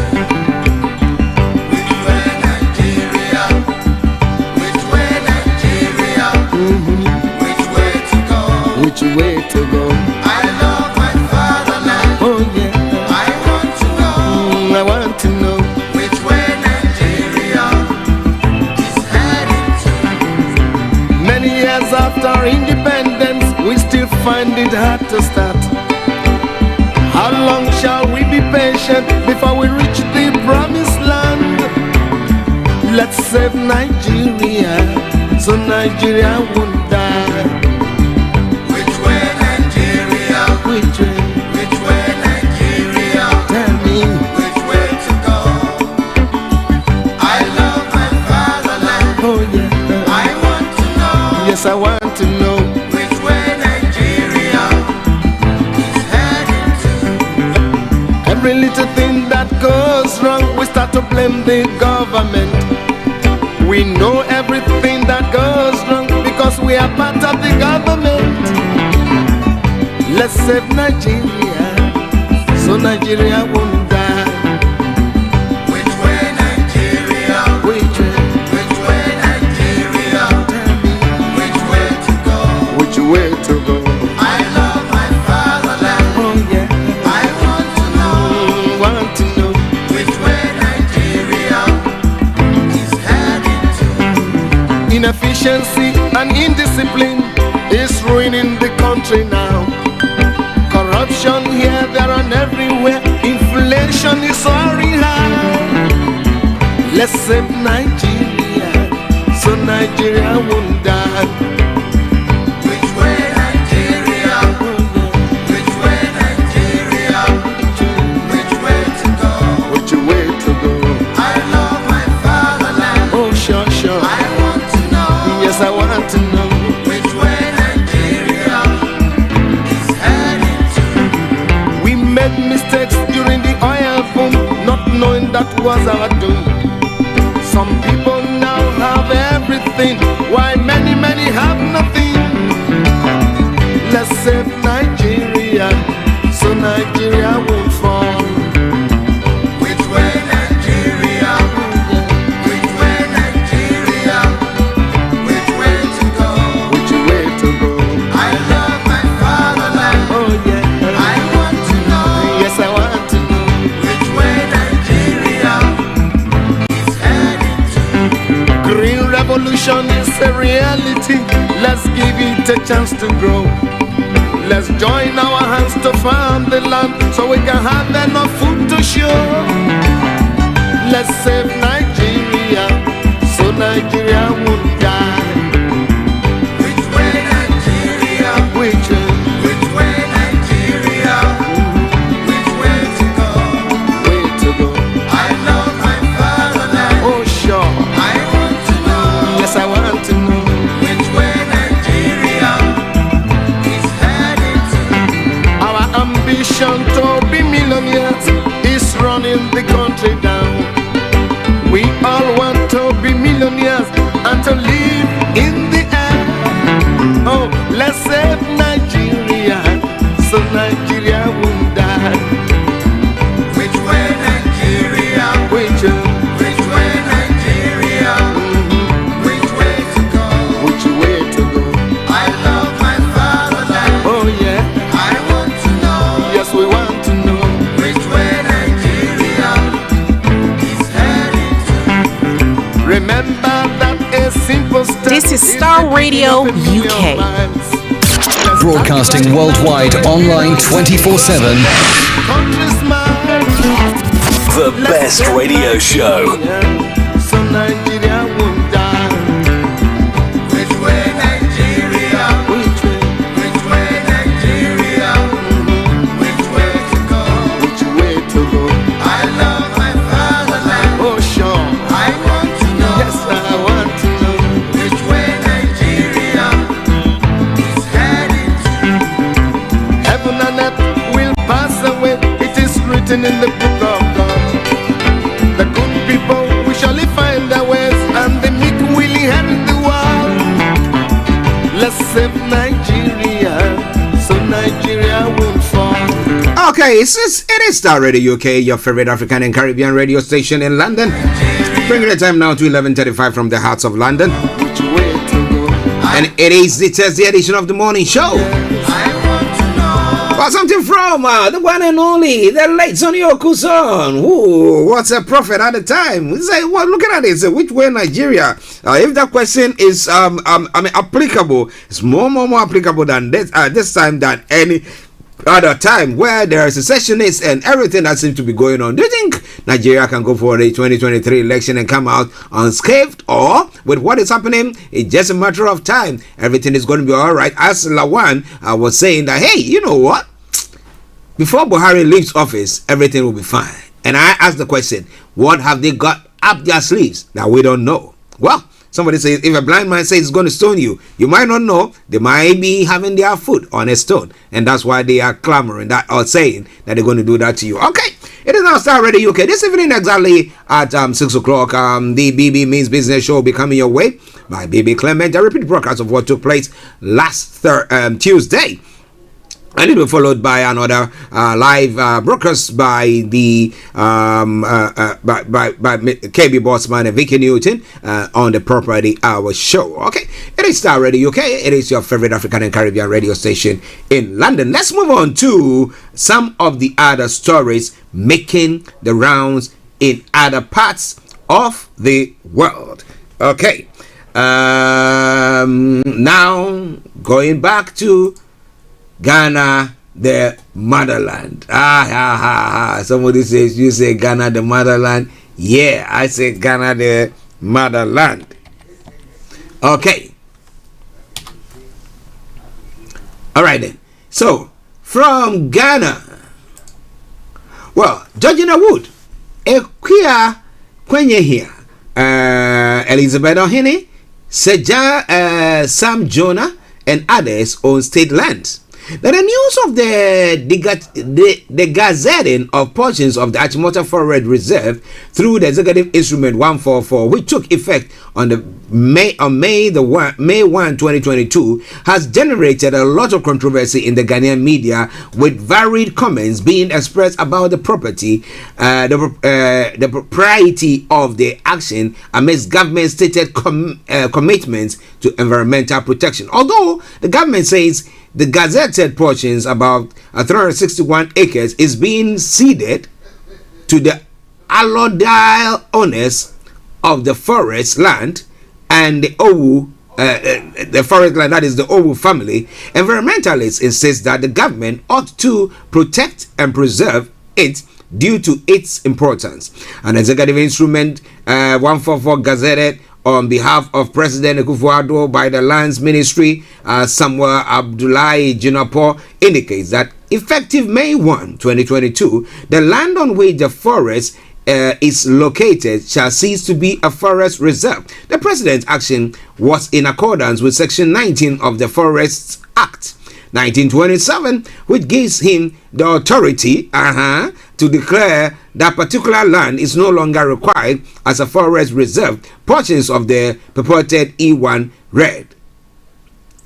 Now, barely a week later, the Achimota forest was back in the news after a purported will of the former Forestry Commission head, Kwejo Owusu-Afriye, was also known as Sir John, became public. Now, in the purported will, Sir John bequeathed acres of land he owned in his name and others he owned in the name of his companies in the Achimota forest to some relatives. Now, he also willed acres of the specified and unspecified land at the Sokumono Ramza site to relatives as well. Now, many have spoken against the development and accused the late Sir John of taking advantage of his office to amass for himself lands that ought to be protected by or for the state. Now, the Lands Commission has already said that it has no records to show that Sir John owns lands in Achimota Forest. And I know that this one they can just say it straight because we don't save digital things. I know that we have the Vice President who says doing the digitization and digitalization, whatever he's doing there. But I don't see that. But moving on to that story, and many have spoken against the development and accused the late Sir John of his using his office to amass land. Now, the Lands Commission have said that now, just as issues of Sir John's wills were about settling, another list of some prominent individuals and politicians who own state lands and state properties have become public. The 19-page document available to some news networks named some politicians, both in opposition and current members of the judiciary, and some major entities and institutions, among others, having acquired state lands and property in some prime areas in Accra. You see, that's why I come back to it and I say the equalization. Page 8 of the document states list of allocation, international students hostel plot, and has name like Georgina Wood, former Chief Justice, Equia Kwanyehia, former Dean, Faculty of Law, Legon, and an MPP supporter nominated by Kufuor to ICC in The Hague, Freddie Westmau Blay. Westmau Blay, former Deputy Speaker of Parliament Akwesi Osei Ejay, former MPP Minister for Foreign Affairs, that's 2007 to 2009, and Katie Hammond MP Adanze Asokwa. Now others are Ben Owusu Mensah, former Director General GPHA Osei Kufuor, Frank Mpare, Secretary to Cabinet under MPP KK Sapon, MPP ex MD Tor, Esther Obeng Dapa, former MPP MP for Abrim Ambassador Kobina Wood, MPP functionary, and Irene Addo, former MPP MP. Now the rest are Obochi Kofi, former Minister of Tourism, Dr. Abu Sakara Foster, CPP Vice Presidential Candidate, 2008, Hajia Alima Mahama, MPP former Minister, Women and Children. Also listed is Elizabeth Ohene, veteran journalist and former minister, as well as Sir Sam Jonah, formerly of Ashanti Gold and now of Jonah Capital. Now, so this is where the equalization takes place. Now, why were those lands given to them? How much did they buy it? Did they buy it at a knockdown price? Did the state actually benefit from it? Did the state contact the owners of the land to say, look, whatever we wanted to use this piece of land for, we decided that it's not fit for it any longer, so we're not going to do anything on it again. Do you want those lands? Do you have the means to acquire those lands? If the people have said, or the original owners have said, look, we don't have need for those lands, you can take it wherever, then we can come to others to say, well, these are lands that are available. Do you want them? But what do we see? What do we see? The rich, the famous, the influencers are the ones who are actually just milking the system.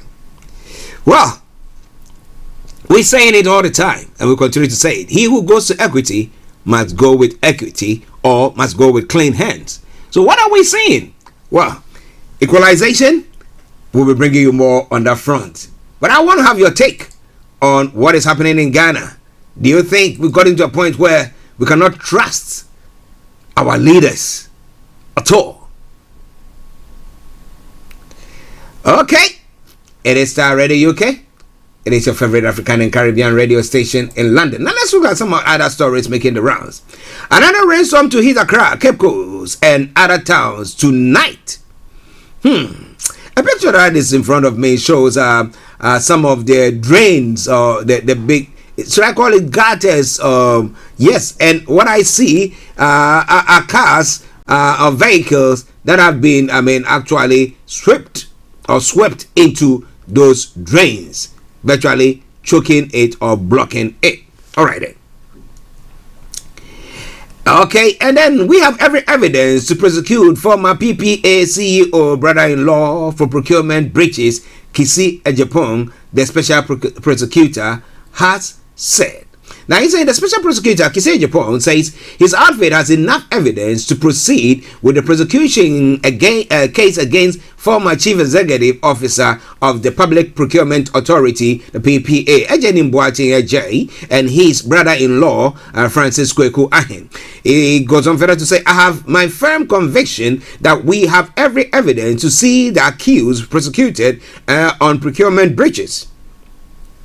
The accused persons are the former chief executive of the PPA and his brother-in-law, he told the media on Wednesday. According to him, the accused persons can be punished for corruption because of the office of the special prosecutor has a strong case to effectively ensure they are prosecuted. But are we going to see any prosecution? He added that the OSP will strive to ensure that corruption is reduced in the country. Now, these pleas were taken. They pleaded not guilty. The court has given direction as to how the trial will proceed. So, in a month's time, we'll be back to comply with the court's proceedings, Mr. Ejabeng said. Well, it is all making the rounds in Ghana. The special prosecutor argued that he had developed ample strategies to fight corruption and will go after all public officials and persons who engage in acts. He said claims suggesting that he has abandoned corruption-related cases involving big politicians are false. So far, he is concerned. That's what he's saying there. But whatever his concerns are we going to see whatever he's saying coming into reality, or it's going to be one of those, once again, same old, just another day? What do you think? It's all going to be coming your way on Starr Radio, okay? As and when we find them. Unless you don't want to see, because the Public Procurement Authority is the spirit of the nation when it comes to procurement in the public sector, and if you call the Chief Executive of the Public Procurement Authority a small fish, then there is no big fish in the country. And in any case, corruption is corruption. It is not about how large the fish is. And as I said during my vetting, I am going to make corruption very costly, he noted. Will he be allowed? Can he? What do you think? Well, this is all coming away from Starr Radio UK. 11:47 the time, the Thursday edition of the morning show. Now, some other stories making the rounds across the globe. Well, yesterday I did touch on Professor Mate, who said that now he's changed his strategy in criticizing government. Or government, okay? Now he said now he doesn't actually just go like he was the former time firebranding, giving press conferences and making all those statements. This time around he does do texting, and he says that, well, in the hierarchy of the is it the Presbyterian Church or the Methodist Church, whichever he belongs to, the Presbyterian Church, my apologies, whoever becomes the head of the moderator is the one who has to be outspoken. If not, if he goes on that part, it's like he's taking the shine out of him. So that's why he's sitting back, and all that he's doing is texting and maybe calling the individuals to tell them exactly what is happening. And he says that, well, that action that he's taking has brought about lots of improvement. But the question is, if we don't know what you said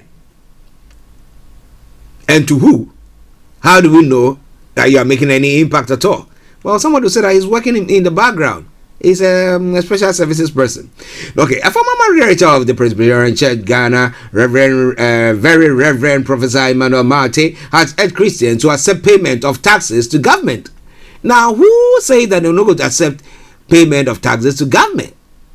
Okay?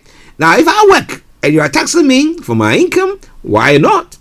But when I've not worked, the little that I have, I do a transaction, I'm just moving money to somebody, and it's I have to pay tax on it, then that is worrying. Okay? Well, according to him, the Bible urges Christians to pay tax. The Bible commands us to pay taxes too. For these same reasons, government workers need to be paid. They are serving God in what they do. Give to everyone what you owe them. Pay your taxes and government fees to those who collect it, and give respect and honor to those who are in government. Now he said Jesus himself approved the payment of tax to the ruler when the denarius coin used in paying the tax was given to him with Caesar's image. Jesus replied, "Render therefore to Caesar the things that are to Caesar, and to God the things that are for God." If they had to pay their land pool at the time, of course they have to pay it, and that's the example that Jesus cited there. However, he's of the view that, well, you have to be paying taxes. So is the e-levy part of it? He did not actually come clean on that to tell us exactly, but he said that we have to respect our and honor our government, especially when you see daily that they are actually ruining whatever little that is left of the state. What would you do? Should we just sit down quietly? That has made some of some people who come from that part of the world timid, and therefore they cannot actually critique authority. I'm not saying go out insulting them. People who do that, I don't actually respect them at all. But criticizing what they are doing, that is what I'm talking about here. Now, what do you think? This all coming your way from Starr Radio UK, your favorite African and Caribbean radio station in London, bringing the time now to 11:51, 9 minutes to the top of the hour. At 12 o'clock, the lines will be open for you to have your take. It is Starr Radio UK. I'm trying to get a story, a statement that the president has made. I'm talking about the president of Ghana, a statement that he has made. But whilst I'm loading that one, the Spanish embassy planning to bless same-sex marriage in Ghana, some George alleges. Interesting. Now, Ghana will not succumb to this atrocious attempt to change our cultural identity. The Spanish embassy is pushing to legalize LGBTQ plus bill, some George says. Now, anti-LGBTQ plus bill before Parliament. The members of Parliament, Ningo Pram, a member for Parliament, Ningo Pram, Sam Nate George, has alleged that the Spanish embassy is seeking to bless same-sex marriages in Ghana. According to him, this was found in a letter written by the embassy to the Ministry of Foreign Affairs and Regional Integration in Ghana. He indicated that even though the Foreign Ministry's position is in line with Ghana's cultural tradition and current position of our laws, he wonders why the Spanish embassy was not pushing its agenda in other African countries. In a Facebook post, he said, "Dear Spanish Embassy in Ghana, I am currently on official assignment outside the jurisdiction. I will be addressing your letter to the Ministry of Foreign Affairs and Regional Integration, Ghana, indicating your intent to bless the same-sex marriage in Ghana. Be minded that you are simply guests of our country." He says that, I continue to say, "I am well informed that the position of the ministry is in line with our culture, traditions, and current position of our laws. I wonder why you are not pushing your perverse agenda in Togo, Burkina Faso, and Ivory Coast." He reiterated that Ghana will not succumb to any attempt by any country to force same-sex marriage in the country. Now, Ghana will not succumb to this atrocious attempt to change our cultural identity. This should be a wake-up call to all who take or say the bill currently before Parliament is not necessary, and that the intent of our antagonists,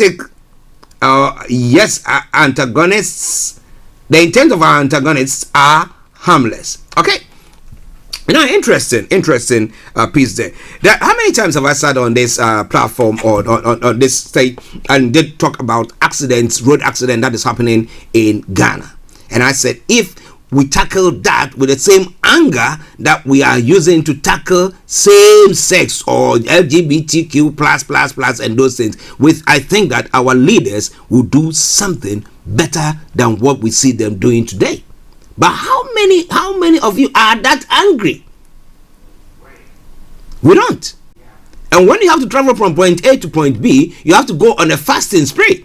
Fasting and trusting God and praying until you land and your family asks you, "Are you there?" You say yes. And then they can stop their fasting and then go get something to eat. It is sad. But what are our priorities?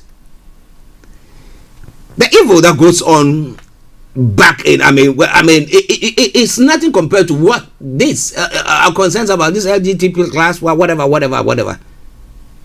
Well, somebody say, well, you are living on another planet. Well, if I'm living there, what do you think about it? 11:54 the time. Star Radio UK, the station, the morning show, the program. Continue to let your comments come through, and I promise you, I'm gonna read them out. Okay. Well, Dominic says he cannot assess the level of corruption in Akufo-Addo's regime.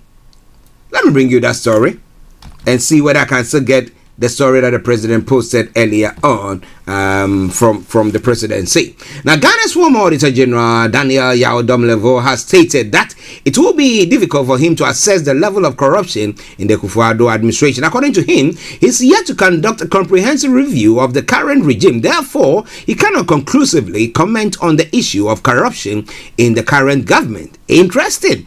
Okay. Now, he was speaking yesterday morning. Mr. Domlevo explained that there are many corruption cases at the moment, and for that fact, he has not apprised himself of all of them. He cannot rate Ghana's fight against corruption under the prevailing circumstances. It is very difficult for me to give a mark or to say they're doing well or they are not doing well. Doing too well, because I have not done a complete review. But there are one or too many corrupt cases that are going on unattended to, which he says, I think that the government can do better than it has done so far, he noted. He added that there are several corrupt cases, even starting from this year up till now. We've heard of scandals over scandals. There are a lot of them. I don't want to be specific to say that this is the particular one which is disturbing me. But let me say that all corrupt practices are disturbing. And that is what the former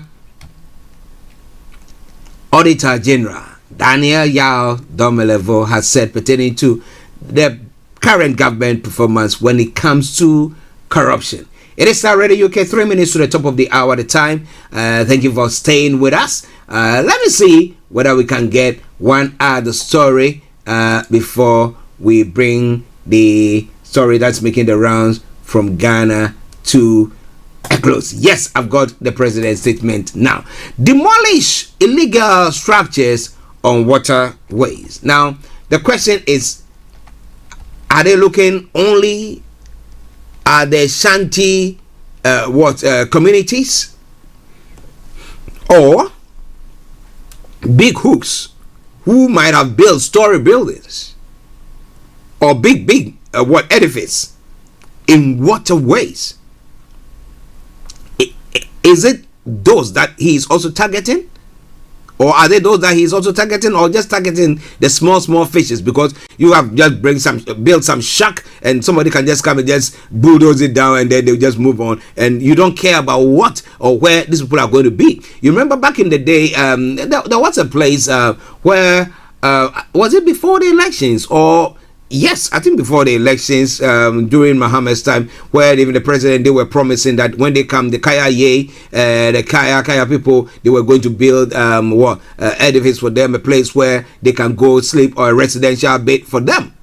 But President Akufo-Addo had ordered metropolitan, municipal, and district assemblies to clear all of all structures erected on waterways that are causing flooding in the capital, Accra. Now, some parts of Accra got flooded following the downpour which started Monday night. The rains, which were heavy at midnight, have continued till Tuesday morning.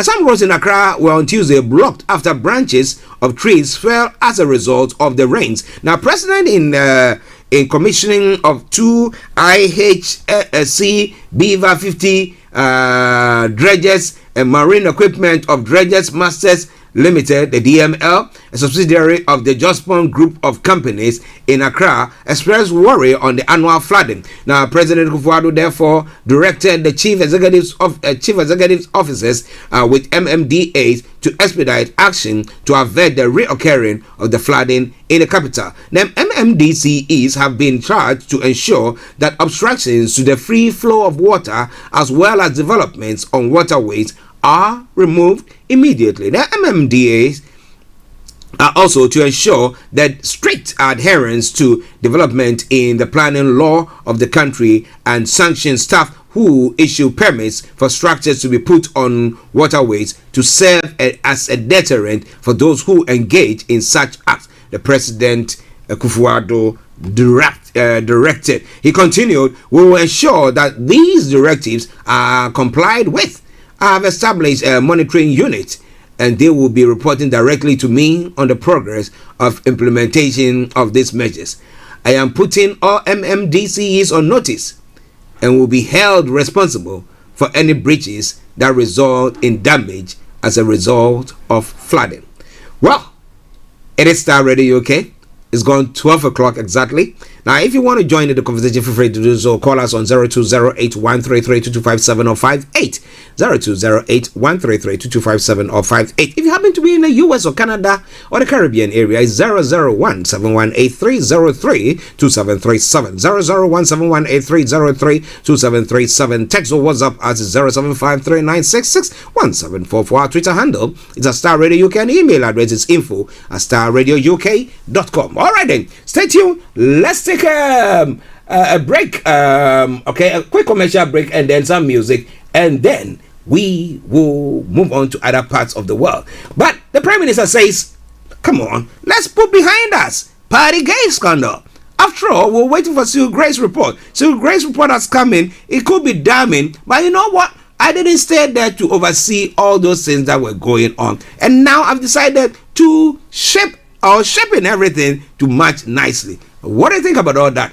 Do you think it is time to move on, or he should still be held accountable or be punished for those actions? Somebody said, well, the priest couldn't find him any further, apart from one fine that was handed down to him and the Chancellor of the Exchequer. He thinks that it's enough.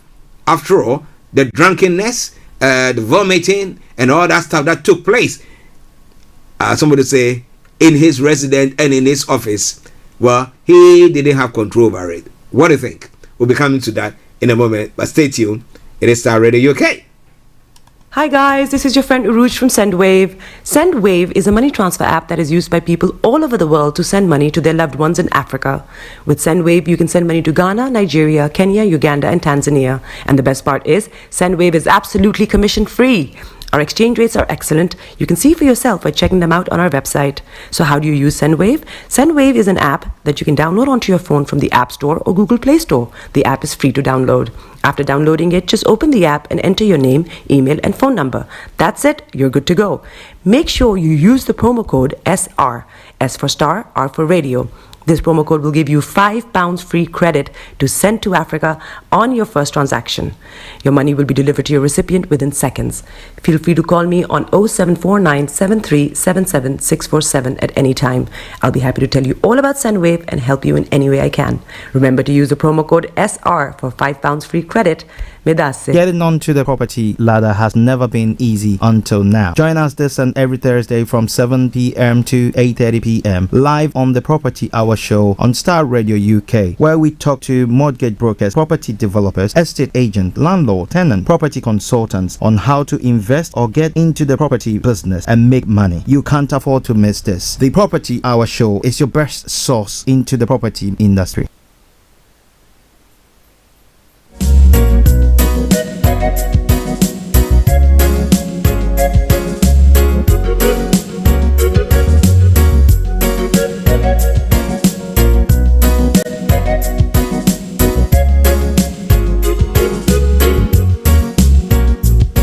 The problem of Africa is they leave. Who run things, who run things, who run things.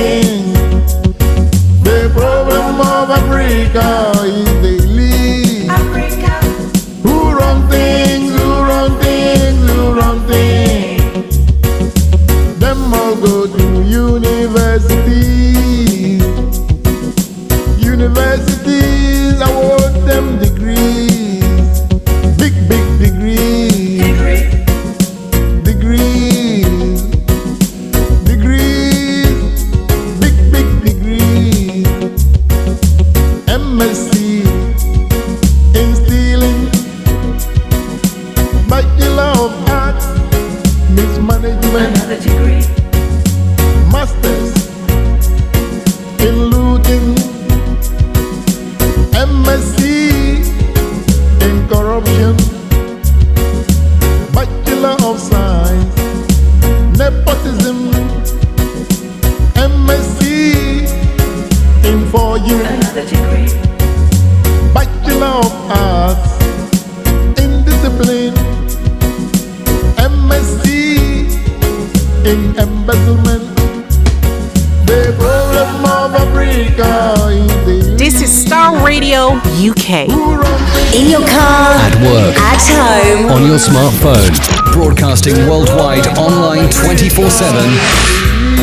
This is Starr Radio UK. Some of them went to London London School of Food.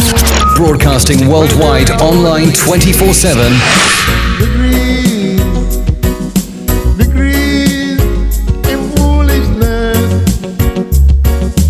PhD in stupidity, MSc in foolishness, PhD in dishonesty, PhD in recklessness, Bachelor of Arts in selfishness, MSc in greed, another degree, BSc maladministration, PhD in quasi-attempt, PhD pull him down. Broadcasting worldwide online 24/7. Kill your donkey, go to universities.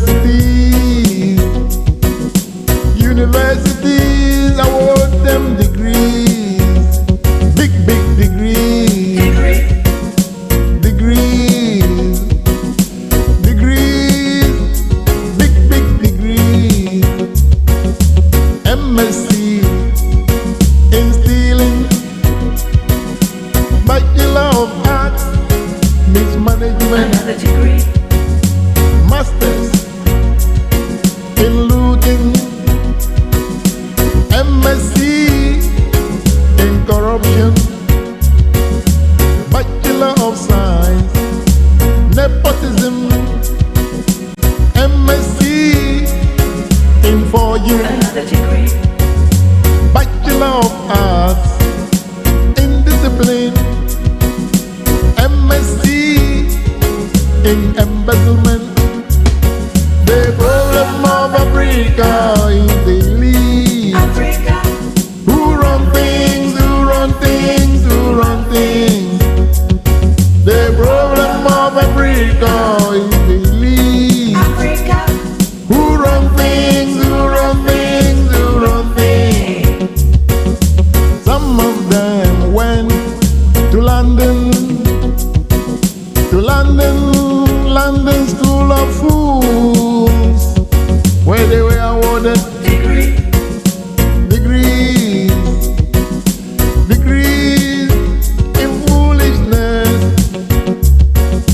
PhD in stupidity, MSc in foolishness, PhD in dishonesty, PhD in recklessness, Bachelor of Arts in selfishness, MSc in greed, another degree, BSc maladministration, PhD in quasi-attempt, PhD pull him down, MSc in kill your donkey. The problem of Africa is the elite. Africa. Who run things, who run things, who run things. The problem of Africa is the elite. Africa. Who run things, who run things.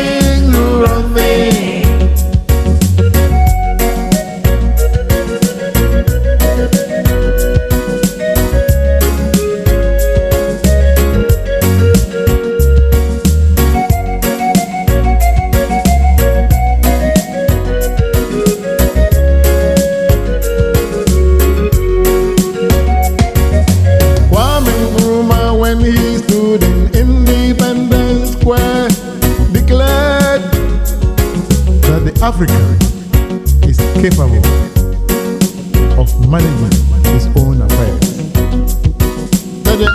All around the world.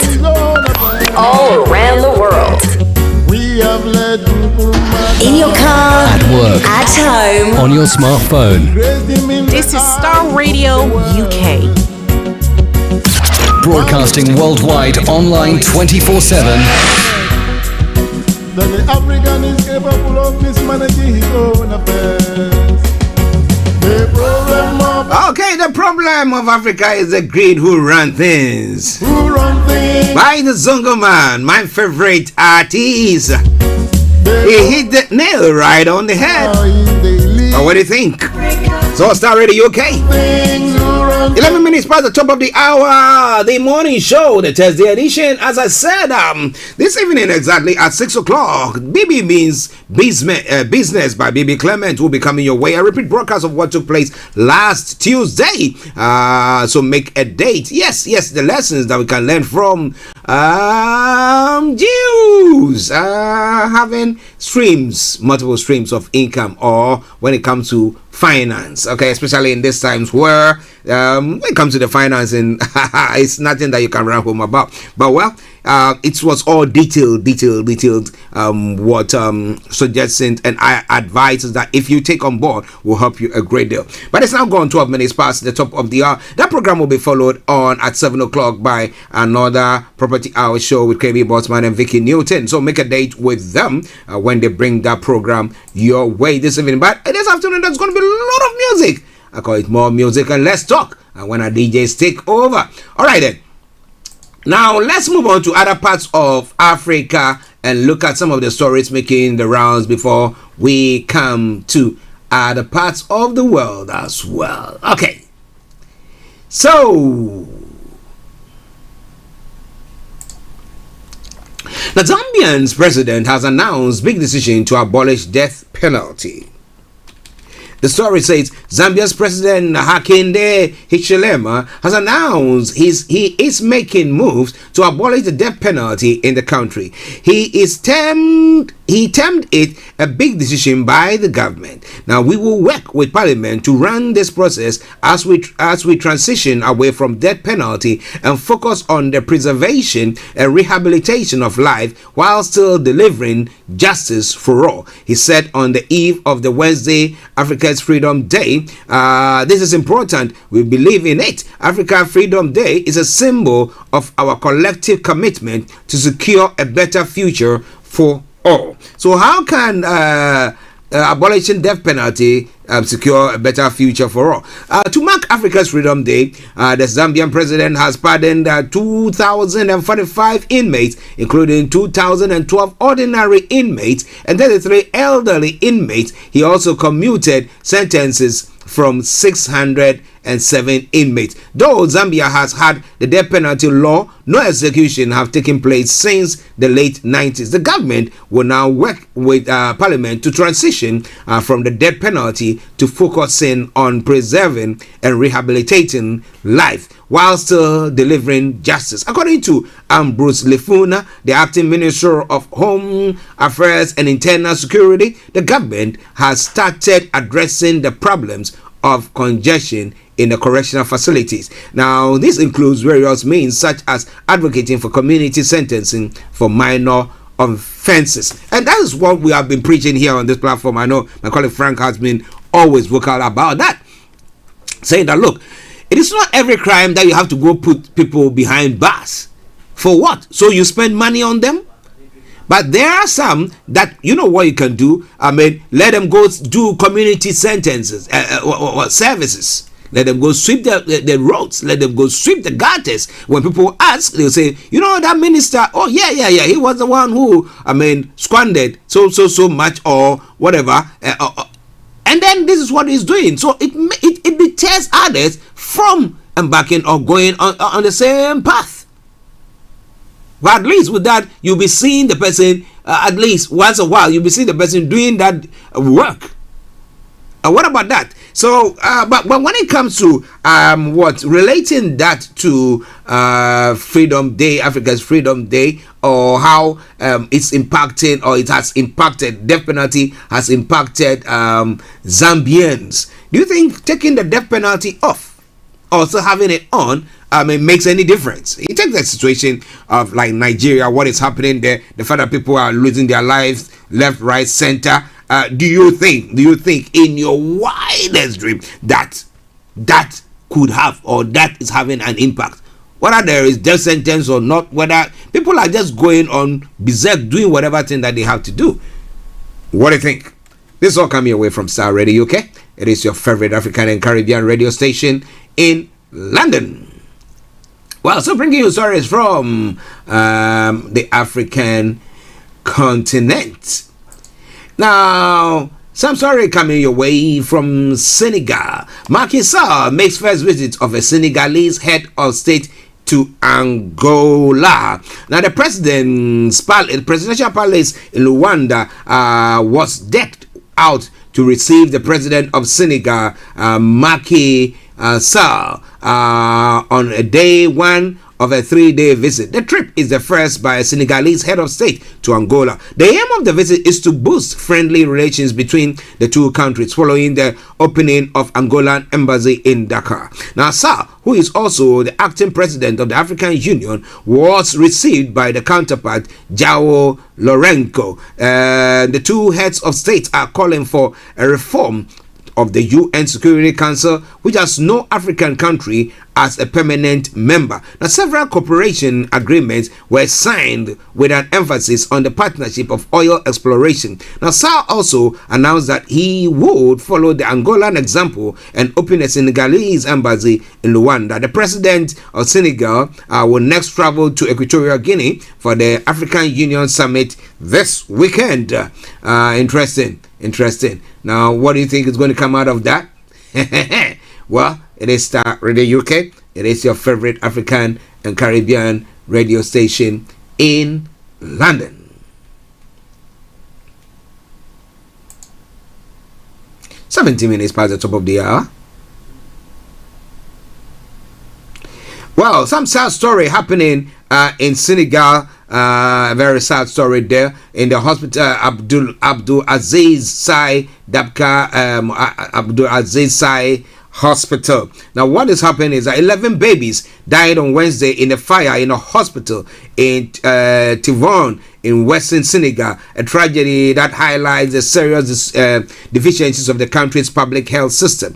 I have just learned with pain and dismay the death of 11 newborns in the fire in the neonatal department of the public hospital of Tivon, tweeted Senegalese President Macky Sall. To their mothers and families, I express my deepest sympathy, he added. Now, 3 babies were saved, said the mayor of Tivon, Demba Diop. The fire was caused by a short circuit and the fire spread very quickly, said Diop, who is also a member of parliament and better known as Diop Sai. Now, in early April, another tragedy in a public hospital had already shocked Senegal. The press reported the Asto Sokna, a woman in her 30s who was 9 months pregnant, died on April 1 in the public hospital in Loga, not after waiting in a great pain for 20 hours for a cesarean section she wanted. The staff allegedly argued that her operation was not planned and threatened to chase her away if she insisted. Wow. Africa. Okay, it is Starr Radio UK. It is your favorite African and Caribbean radio station in London. Still going on. I'm going to bring you some breaking news from the UK front, but let me finish with the updates from Africa, and then we move on.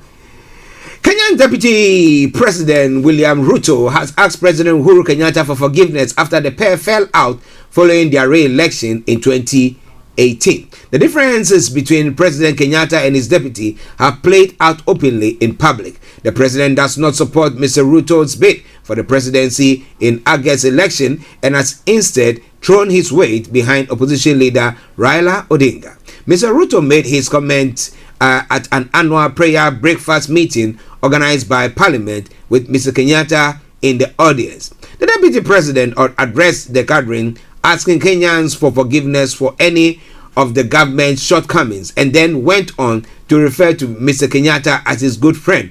I also know, in the quote, he said, that serving as Deputy President, I may have fallen short of expectation of my boss, His Excellency the President, my good friend. I ask for your forgiveness, he said. He went on to wish the President a peaceful retirement. Mr. Kenyatta, who is finishing his second and last term this year, did not react to Mr. Ruto's comments.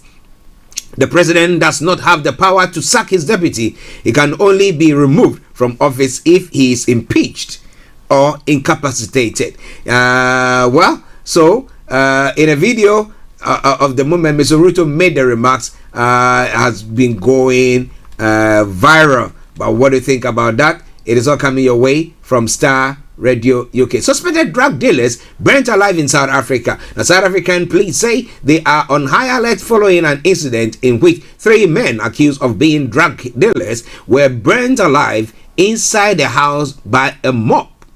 The victims were aged 22 to 36. The community members followed the 3 men to their rented house in Gamogofa section in Northwest Province and pelted it with stones, the statement said. The men allegedly stabbed and injured some of the attackers while attempting to escape, but they were forced back to the house before it was set alight, the police said. Provincial Commissioner Lieutenant General Selo Kwena termed the incident inhumane, totally unacceptable, and must be condemned. No human being should be subjected by another to any kind of brutal attack, irrespective of the nature of the accusation, he said. No one has been arrested so far over the matter. A case of kidnapping, murder, and arson is being investigated by the police. But the question is, when this was going on, where were the police? Where were the police? A final story from the African continent. Tunisia's president, Kais Saied, has announced that there will be a referendum on a new constitution on the 25th of July. According to an official notice, there will be one question. Do you agree with the new constitution? He said that the polls will open at 06 hours and close at 22 hours local time. It comes after he named an advisory committee to draft a new constitution for a new republic and amid opposition calls to reverse the move. The country's main political parties say they will boycott dialogue on the formation of a new constitution. Mr. Saied has pushed through a series of moves, expanding his powers and dismantling elected institutions since last year when he suspended parliament. He announced a plan for a new republic earlier this month. Do you think that is going to happen? Is it going to wash at all? Well, it is all coming away from Starr Radio UK. It is your favorite African and Caribbean radio station in London. Bringing the time now to 11:23. It is a Thursday edition of the morning show. I am Archie. Okay, now let's move on to other parts of the world. But in the UK here, breaking news coming through. Chancellor is setting out measures to help with energy bills. Chancellor Rishi Sunak is making a statement on plans to help with the rising cost of living as it seeks to draw the line under Partygate row. And as I was asking earlier on, do you think the Partygate row should be put behind us and then we move on? As some are saying that, look, there are pressing issues, serious issues. Let's forget about this. Let's put it behind us and let's move on, because we need to address the issue of high cost of living, high energy bills going through the roof. We need to address that. But what do you think about all that? Do you think it's about time for us to just let sleeping dogs lie? Okay, someone will say that these are not sleeping dogs. These are barking dogs. But put them behind the building or put them in their pen or something of the sort. Okay, we'll be looking at that in a moment. I want to have your take on that. It is Starr Radio UK. It is your favorite African and Caribbean radio station in London. Well, in the US, Texas shooting, a police urged to enter school during attack witness say. So they weren't entering, but police were urged to charge into a deadly school shooting in Texas by onlookers. Witnesses say with one suggesting he considered doing so himself as he became frustrated. Now, Texas officials say gunman Salvador Ramos was inside the school in Uvalde for up to an hour before he was killed. Now, 19 children and 2 adults died while 17 others were injured. Now, eyewitness Jean Carranza told the press that the women shouted at officers to go in there, but the 24-year-old who witnessed the scene at the Robb Elementary School from outside his house said police did not enter. Javier Cazares, whose daughter was killed in an attack, told the news agency he suggested running in with other onlookers because the police weren't doing anything. Authorities said the gunman locked himself in a classroom, which officers then struggled to gain access to. Now, Stephen McCraw, the director of the Texas Department of Public Safety, told a news conference on Wednesday that the gunman was on site for between 40 minutes and an hour before law enforcement were able to contain him. Well, this is all coming your way from Starr Radio UK. And I asked the question, till when? Till when?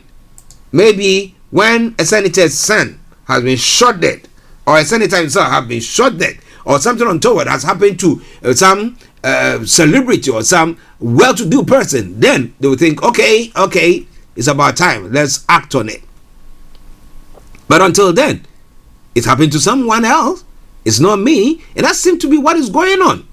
Well, that would say that it's constitutional for them to have arms. But what are the checks? And at the time that the founding fathers of the U.S. were writing that constitution, did they know that there were going to be this kind of automatic weapons and stuff like that? Not sure about that. But well, this guy went on to acquire guns, not one, 2 of them, on his 18th birthday. Why did he need that? Well, somebody will say it's a business for them. So far as they are the business entity in there are making some money or making some profit, it's good enough. Is it good enough to you? What do you think? Let me say good morning to Comforter Haven all the way in Minnesota, and Mr. John Boyma in Texas. John, let me hear from you. And Abiose in New York. Good morning to you all. I hope you are all doing very, very, very well. To Mr. Makiva in Chicago, good morning to you as well, and all families there. I salute each and every one of you. Now, moving on to the Latin American area. Now, Argentina's President Fernandez has paid his fine over lockdown party. So you see that it's not only here that Boris had to pay a fine. In Argentina, the president there was also paying a fine. Argentine President Alberto Fernandez has made a large donation as part of a deal to end an investigation into a lockdown party he and his wife hosted. The couple came under investigation after photos emerged showing them having a party dinner attended by about a dozen people while lockdown measures were in force. At the time, public gatherings, including funerals, were banned. Can you relate to that? Okay. The photos caused outrage and caused the president's popularity to plummet. Now, a judge agreed to the offer by the president and first lady Fabiola Yanez to donate 3 million pesos, and that is $25,000 or 20,000 pounds in exchange for the case against them to be dropped. So do you think that maybe if our prime minister was fined about £100,000, maybe we could have let sleeping dogs lie, because he is the big hook. He is the big hook, and therefore, if he's punished, well, that will serve as a deterrent to others. But well, he says, let's put it behind us. Are you ready to do so? It is Starr Radio UK, your favorite African and Caribbean radio station in London. Okay, now moving on straight to some other stories making the rounds here across the globe, here in Europe. Now, we don't want UK-EU trade war, Irish Prime Minister says. Now, a UK-EU trade war will be shocking and unnecessary. The Irish Prime Minister, Michael Martin, has said. He called on the UK government to get into the tunnel and negotiate over changes to the post-Brexit trade arrangement for Northern Ireland. The Taoiseach told the Ireland and the European Union do not want a trade war with the UK. The government last week announced plans to override key parts of the Brexit deal within weeks. Now, Boris Johnson's government agreed to the trade deal with the EU in 2019 after the UK voted to leave the bloc. In the event of the UK unilaterally abandoning agreed elements of the deal that create barriers on goods trading between Great Britain and Northern Ireland, the EU has the power to suspend parts of the entire post-Brexit trade deal. Now, when asked at the World Economic Forum in Davos whether the EU was drawing up plans to apply tariffs to politically sensitive UK exports, Mr. Martin declined to get into the detail of anything like that, because hopefully that's something we don't ever have to contemplate. For now, I'm simply saying, and I've been consistently saying, get down there, get into the tunnel. UK government and EU negotiate and get the technocrats in there, he added. Now, he goes on further to say, when asked why at this time of rising inflation the EU was pondering such move, the Irish Prime Minister said it was only the UK making threats. The only unilateral move that has been made here has been by the United Kingdom government, which has threatened to tear up an international deal signed with European Union, he said. That's the only threat here, and that's what's happened. Now, we know that the US sent some delegates from government delegates to Downing Street as well, but we've not heard much about what was discussed as whether it was done behind closed doors. We're not very, very sure of that. Okay, so those are some of the stories making the rounds in Europe as well. Do you think the UK's move to actually thwart the effort of the EU and saying that, well, we're going to just rent everything, rip it apart, and then we can get on with our lives? Do you think that would be a good call? What do you think? It's all coming away from Starr Radio UK, your favorite African and Caribbean radio station in London. Okay. Let's now move on to other stories making the rounds before we come to the UK. No UK official forced Nazanin confession, a minister has said. Okay. And UAE detects the first case of monkeypox. And Israel says Hamas assassination plot thwarted. Those are some of the stories we're going to be looking at. And the Egyptian tycoon jailed for assaulting orphan girls. Well, Mohammed Al-Amin was convicted of involvement in human trafficking and indecent assault. I'll be bringing you more on that front in a moment, so stay tuned. Don't you go away. It is Starr Radio UK. It is your favorite African and Caribbean radio station in London.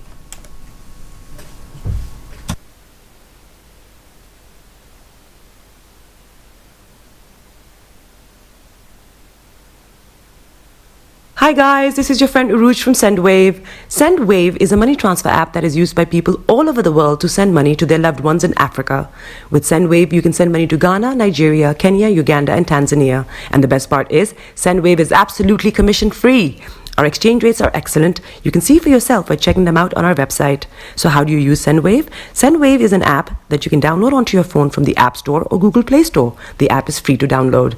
After downloading it, just open the app and enter your name, email, and phone number. That's it. You're good to go. Make sure you use the promo code SR, S for Star, R for Radio. This promo code will give you £5 free credit to send to Africa on your first transaction. Your money will be delivered to your recipient within seconds. Feel free to call me on 0749 7377 647 at any time. I'll be happy to tell you all about SendWave and help you in any way I can. Remember to use the promo code SR for £5 free credit. Medasse. Getting onto the property ladder has never been easy until now. Join us this and every Thursday from 7 p.m. to 8:30 p.m. live on the Property Hour show on Starr Radio UK, where we talk to mortgage brokers, property developers, estate agents, landlord, tenant, property consultants on how to invest or get into the property business and make money. You can't afford to miss this. The Property Hour show is your best source into the property industry. Hi everyone, it's your girl BB Clement, the author of How to Go From Employee to Entrepreneur and the host of your weekly business show, BB Means Business, the show where we discuss everything you ever wanted to know about business but you were afraid to ask. How do I start my business? How do I raise the finance? How do I grow my business? Where am I going to find my customers? Join me every Tuesday at 1:30 p.m. on Starr Radio UK to get all the information and tips that you need to become a successful entrepreneur and become financially free. Remember, don't let life dictate to you. Rather, put your signature on life.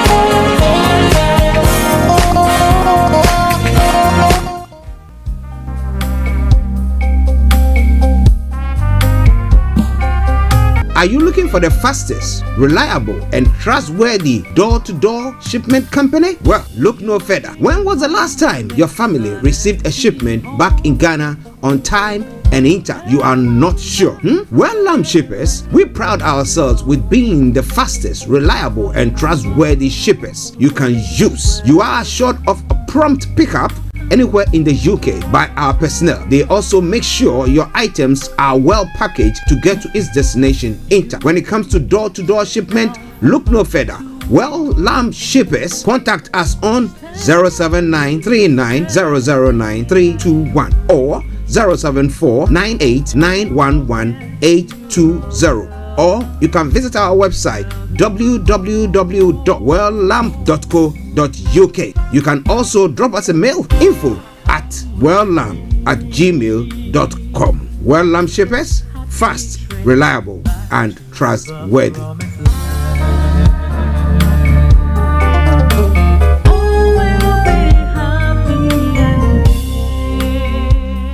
Tune in to On Point here on Starr Radio UK with Empress Regina every Monday at 5 p.m. GMT. Looking forward to your company. Hi there. Are you dreaming of owning your own house in Ghana? Then you will need a well-documented piece of land that is free from troubles. I highly recommend My Africa Property for any size of land that you will need. With My Africa Property, lands are available in Pram, Sopoli, Tohenia, Ogome, Dodova, Winneba, and many other locations at affordable prices. These locations are about an hour away from the airport, only 35 minutes from the motorway, 10 minutes drive from Central University College, 10 minutes drive to the beach, and close to Pram Senior High School and Ghana Men's Soccer Center of Excellence. For more details, visit our website www.myafricaproperty.com or call our UK office on 0208 123 2523. For our US and Canada offices, call us on +1 585 184 994145. You can also email us at ghana@myafricaproperty.com. Check me out. He tells me my energy is making him tired. Yes! How do you get the energy to do I've been told that I have a lot of energy, but my goodness, I think today I have met my match, people. I have met my match, Miss Suzanne. Wow, amazing. One of the things that's the start of the darkness. The of darkness. So what did that Myself and the world will adjust. And 2019. Forget the proverbial boardroom. Join me, Simone Frazier, on the CEO, the program that gives you the driving seat over your life. Every Tuesday, 8 p.m. only on Starr Radio. Hi guys, this is your friend Uruj from SendWave. SendWave is a money transfer app that is used by people all over the world to send money to their loved ones in Africa. With SendWave, you can send money to Ghana, Nigeria, Kenya, Uganda, and Tanzania. And the best part is, SendWave is absolutely commission free. Our exchange rates are excellent. You can see for yourself by checking them out on our website. So how do you use SendWave? SendWave is an app that you can download onto your phone from the App Store or Google Play Store. The app is free to download. After downloading it, just open the app and enter your name, email, and phone number. That's it. You're good to go. Make sure you use the promo code SR. S for Starr, R for Radio. This promo code will give you £5 free credit to send to Africa on your first transaction. Your money will be delivered to your recipient within seconds. Feel free to call me on 0749 7377 647 at any time. I'll be happy to tell you all about SendWave and help you in any way I can. Remember to use the promo code SR for £5 free credit. Getting onto the property ladder has never been easy until now. Join us this and every Thursday from 7 p.m. to 8:30 p.m. live on the Property Hour show on Starr Radio UK, where we talk to mortgage brokers, property developers, estate agents, landlord, tenant, property consultants on how to invest or get into the property business and make money. You can't afford to miss this. The Property Hour show is your best source into the property industry. Hi everyone, it's your girl BB Clement, the author of How to Go from Employee to Entrepreneur and the host of your weekly business show, BB Means Business, the show where we discuss everything you ever wanted to know about business but you were afraid to ask. How do I start my business? How do I raise the finance? How do I grow my business? Where am I going to find my customers? Join me every Tuesday at 1:30 p.m. on Starr Radio UK to get all the information and tips that you need to become a successful entrepreneur and become financially free. Remember, don't let life dictate to you. Rather, put your signature on life.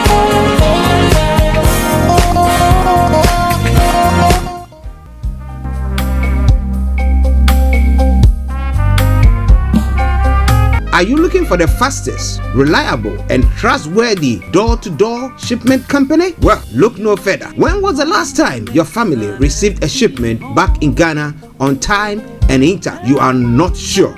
Well, Lamb Shippers, we pride ourselves with being the fastest, reliable, and trustworthy shippers you can use. You are assured of a prompt pickup anywhere in the UK by our personnel. They also make sure your items are well packaged to get to its destination in time. When it comes to door-to-door shipment, look no further. Well, Lamb Shippers, contact us on 07939009321 or 07498911820.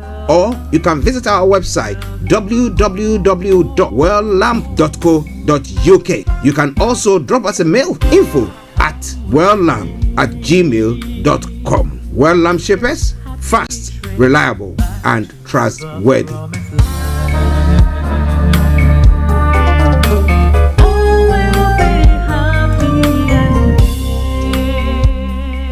Welcome to the last segment of the program. It's now gone down 17 minutes to the top of the hour.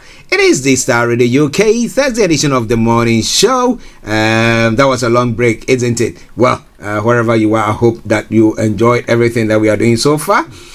But we've got about another 70 minutes to call in if you have any issues that you want to talk about. But let's look at the story. Well, Nazanin Radcliffe have been going around making statements, but information coming through the British officials no British officials forced Nazanin Radcliffe to sign a false confession, the UK government has said. In a statement in the Commons, Foreign Office Minister Amanda Milling said the UK officially simply passed on the Iranian authorities' request. Iran made clear they would not allow her to leave Tehran airport unless Nazanin signed a document, she said. Her lawyers, Mrs. Radcliffe, revealed that her lawyers have accused the UK of apparent complicity in the false confession. The mother of one was detained in Iran for 6 years, accused of plotting to topple the government. She was reunited with her husband and 7-year-old daughter in the UK after being released in March. Now, fellow British Iranian national Anoush Ashori, detained since 2017 on spying charges, was also released at the same time. Now, she described being taken away by Iranian Revolutionary Guards without seeing her parents and made to sign the false confession at the airport in the presence of the British government. She added that she was told she would not be allowed to get on the plane back to the UK without signing the confession, and said Iranian officials filmed the whole process. Speaking in Parliament, Ms. Millen said a UK official was present to help facilitate both Nazanin and Anosh Azori's departure and pass on the message from the IRGC Islamic Revolutionary Guard Corps that she needed to sign a confession. Given the situation, Iran put Nazanin in at the airport. She took the decision to sign the document. No UK official forced Nazanin to do so. Describing the Iran state treatment of Mrs. Zaghari Ratcliffe as horrendous, Ms. Millen said Iran had a practice of insisting detainees sign documents before their release. Nothing about the cruel treatment by Iran detainees can be described as acceptable, including the point of release, she added. Now, so if she was signing anything, I mean, what was wrong? What was she doing? Why? I mean, what was she signing? That they didn't maltreat her? I mean, anything to get you out, man. Anything to get you out. So you just say it. Once you get out and you're out of that place, you can make all the noise and say whatever thing that you have to say. I mean, people know that you did that under duress. What about that? It's all coming your way from Starr Radio UK. 15 minutes to the top of the hour at a time. The morning show. I think I've got a caller online. Let me see who is there. Okay, I think I've got Kofi. Kofi, good afternoon to you. Good afternoon. How are you? I'm doing very well, thank you. And you? Not very bad. Time is not on our side. Yeah. Yes, shoot on. Yes. Yeah. How are you all? How is Frank? Yeah. They are doing. Everyone is doing well. Good. Yeah, your Monday programs, does it end at 12 o'clock?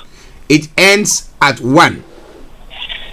So last time there was what do you call it? The Parliament discussion for that is 12 o'clock is Wednesdays. No, this was on Monday. When I tune in, it's 12 o'clock around. No. That's fine. Okay. Thank you. Yeah. Yes, I have some few concerns. Mm-hmm. I think one has to do with there was a case you made in Ghana. Mm-hmm. Regarding someone saying that people should pay tax. Yes, the priest. Professor Marty. Yes. I think it's sometimes those who claim to be religious leaders, they probably have to get their priorities right. I think they are not getting, they are mixing.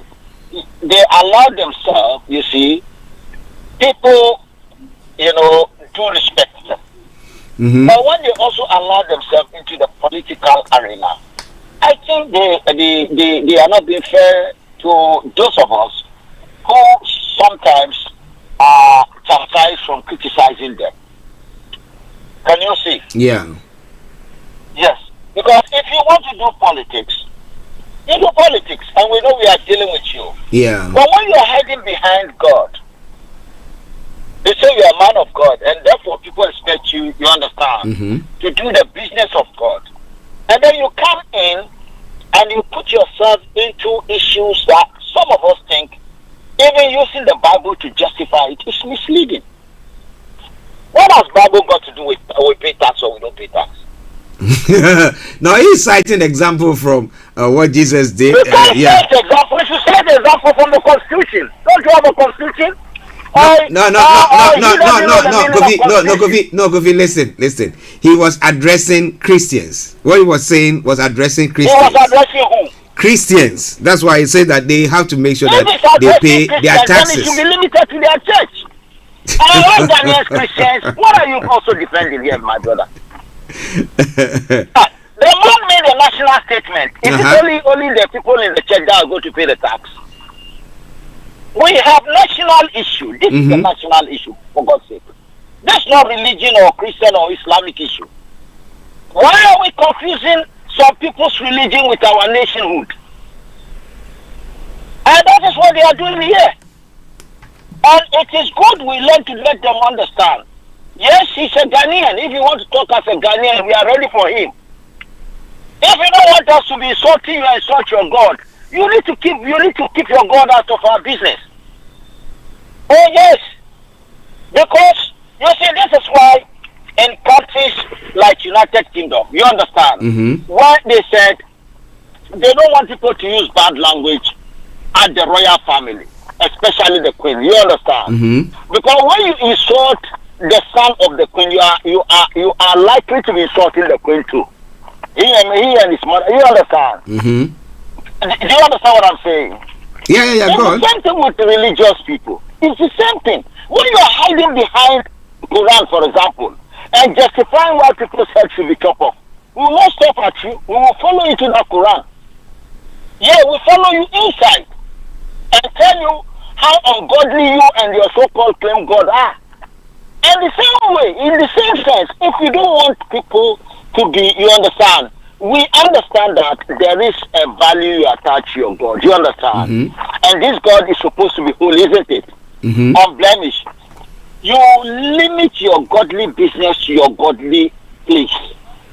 But when you start bringing yourself, hiding behind God, and coming and bringing yourself into our public space, our place that we are free to do what we want to do in a democratic environment, you are only dragging the name of your own God into the mud, because we will really drag it for you. I don't know whether you see what I'm saying. Yeah, I get where you're coming from. Professor Marty, come and talk now, and now he's telling us that no, God is it God who wants him to be quiet now? Oh, so God told him to be texting now. Everybody knows the role this man play when the NDC were in government. Everybody knows. You understand? Today, the same God has told him, don't talk now. But what you should be doing is sit behind and be texting. But when you come to collecting money, that people look at the flood in Ghana recently. Did you see the flood? Yeah. Did you see how family? You know, my own house was flooded, so I don't need to talk too much. Oh, okay. My house. There's a school behind my house. That useless school that they don't take care of properly. The water came from, but I also blame myself for not making a stronger wall there. And now that's the wall I'm declaring on them. I'll put a wall behind my house, so all their water will stay in their school. If you're building a waterway, they will break your wall down. It's not me who is in the waterway, or they didn't design the water. I'm coming. Who is responsible for water in Ghana? Is it me? No. What are we getting wrong here? The business of water is the business of the government. Yeah, of course. It's not our business. It is their job to make sure water don't go into people's house. Who is responsible for building water in Ghana? Is it me? Why are we negating our responsibility and allowing people? Professor Mate is saying we should collect money to pay, to be sleeping, doing nothing. These are the people who say we should be paying. They don't do nothing. And that is making a mockery of democracy. Honestly, total mockery. This is not what we vote for. And we don't know why we are voting ourselves. And you were talking about the son of Abacha. Yes. In Nigeria. I want to beg you, Archie. Yeah. There is, people have got right to talk. People have got right to be on air to discuss. But we need to be very, very careful. Very careful. Do you remember when Jesus Christ was being crucified? You are also bringing religion now. No, I have to bring it in because I need to clear something here. Okay, I need to go clear on. something here, my brother. Yeah, go on. Do you remember when Jesus was being crucified? Can you name some of their charges? Name 2 or 3. As you name 2 or 3. There was on. reason why they crucified. Why was he crucified? They say he is blasphemous. Okay. He's dragging the name of God into the mud. They said it all. They said he called himself the King of the Jews. Yes. And there are so many things. They say, even said they shouldn't pay tax. They said so many things. They say he's a madman. Now, you looking back, is it true what they said? They said today when you their voice against his voice. Yeah, we know that it's not. We know that it's not true. We know that it's not true. We know that it's not true. There were false charges that were leveled against him. Now you know it is not true. At that time, if you were there, you believe it is true. If you were standing there, you believe it is true. But Kofi, I know where you are coming from. But listen, Abacha, the loot. How many times haven't they repatriated it to Nigeria? Did you see Abacha carry money? Personally, they told you know what they said about Mugabe? Do you know what they said about Gaddafi? Or you know what they said about Kwame Nkrumah? Maybe you don't know. Yeah. They say the same thing about Putin. Okay. So maybe Abacha wasn't the one. Maybe his own people did that, and now they are. The same lies they use. Abacha has stolen all Nigeria. Abacha is gone for about 50 years now. Nigerians are still sleeping in the gutter. The kidnappers are still there. The armed robbers are still there. Yes. In fact, the worst poverty they have now is that who is stealing now? Is it Abacha again or the ghost of Abacha? At that time, we have always been saying the problem was not Abacha. The problem is those who put sanction on Nigeria. Okay. Let us get our priorities right.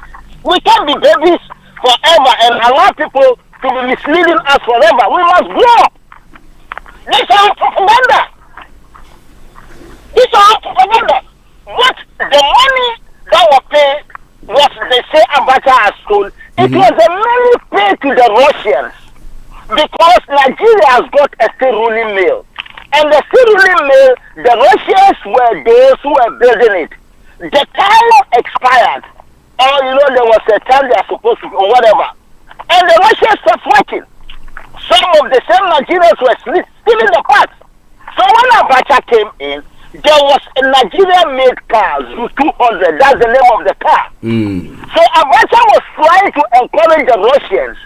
And the Russians are saying inflation and so forth, he should pay. And out of desperation, in order for the money to be paid to the Russians. You understand? And then they say Abacha has stolen money. Come and show me one Abacha's house in London here. You who is the board and the speaker for them, the criminals. They are still in Nigeria. Most of those people they were using, the champions of peace, they call themselves. Now are the champions of evil. They are still there. Now they've got office. You see, we are also part of our own downfall, my brother. And we need to be very, very careful. Abacha's son is only moving on. Gaddafi's son is moving on. But that is not. Hello. You understand? Yeah. So please, I want us to be careful when they come, they say Babangida is stealing all Nigeria. Babangida is still in Nigeria. He's not gone to anywhere. He's still there. He's not gone to anywhere. The real thieves are still there. If these people are even thieves, where is the money? You show me the money. Go there. The only thing you see is poverty. Okay. Let us be careful, please. There are important. They tell us that our problem is corruption. Our problem is not corruption. Our problem is what is our problem? Our problem is the criminals and our own irresponsible sense of being that we can't think for ourselves and think deep and solve problems. That's our problem. Okay, Kofi, we have to bow out nicely. Before you go, a quick one. You said? I said before you go, we're running up, so. Oh, in my own conclusion, the devil that is destroying us is not in the colonial, it's not in the white man, it's not in the green man, it's in ourselves, whatever we call ourselves, whether we call ourselves blacks, because we don't even know whether we are blacks or whether we are Africans. We give ourselves different horrible names. Okay. You find a set of people who their brain is just destroyed. God, I don't know where this destruction happened. Okay. Or we are educated or not, we are worse than we never been to school. And I pray everyone, please let us all, like the Christians will say, all man has repented. Let's all open our eyes so that we can see the amazing grace. We have the opportunity and we can make a lot of difference. Else, we leave the next generation to come and continue. It's saddens my heart. Thank you very much. Thank you very much, Mr. Kofi Ali Abdul-Yakin. Have a lovely day. All right then, listeners, we're bringing the program to a close. Believe me, Kofi, yes, you know that he will make his statement and his points heard. Well, he's done it once again. And then he says that, well, Abacha didn't loot the money. What do you call him? Babangida? Well, he's still in Nigeria. If he looted the money, why are they not apprehending him? But well, Zogoman will say it, and he knows how to say it. He said, where is the dollar? There's money. We said the money was used to do some other thing. Some people might have somewhere, somehow, hoarded the money or put the money somewhere. But where is the dollar? Okay, before we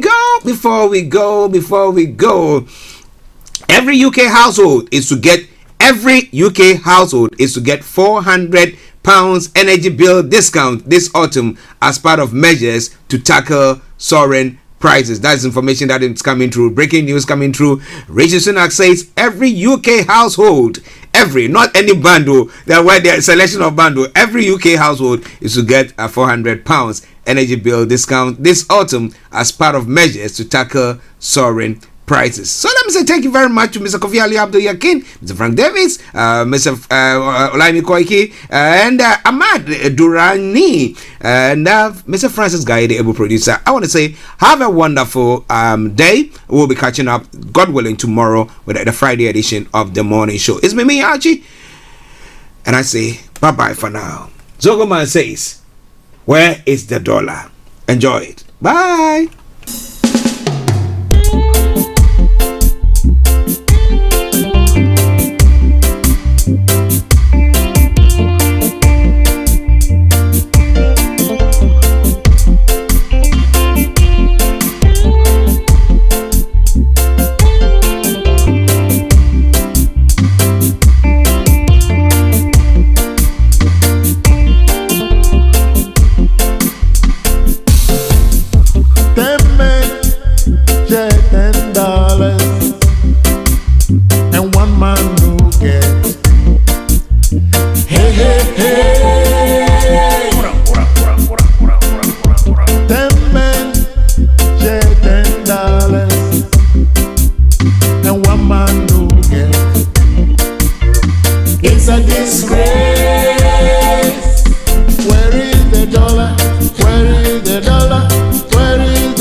Yourself in all.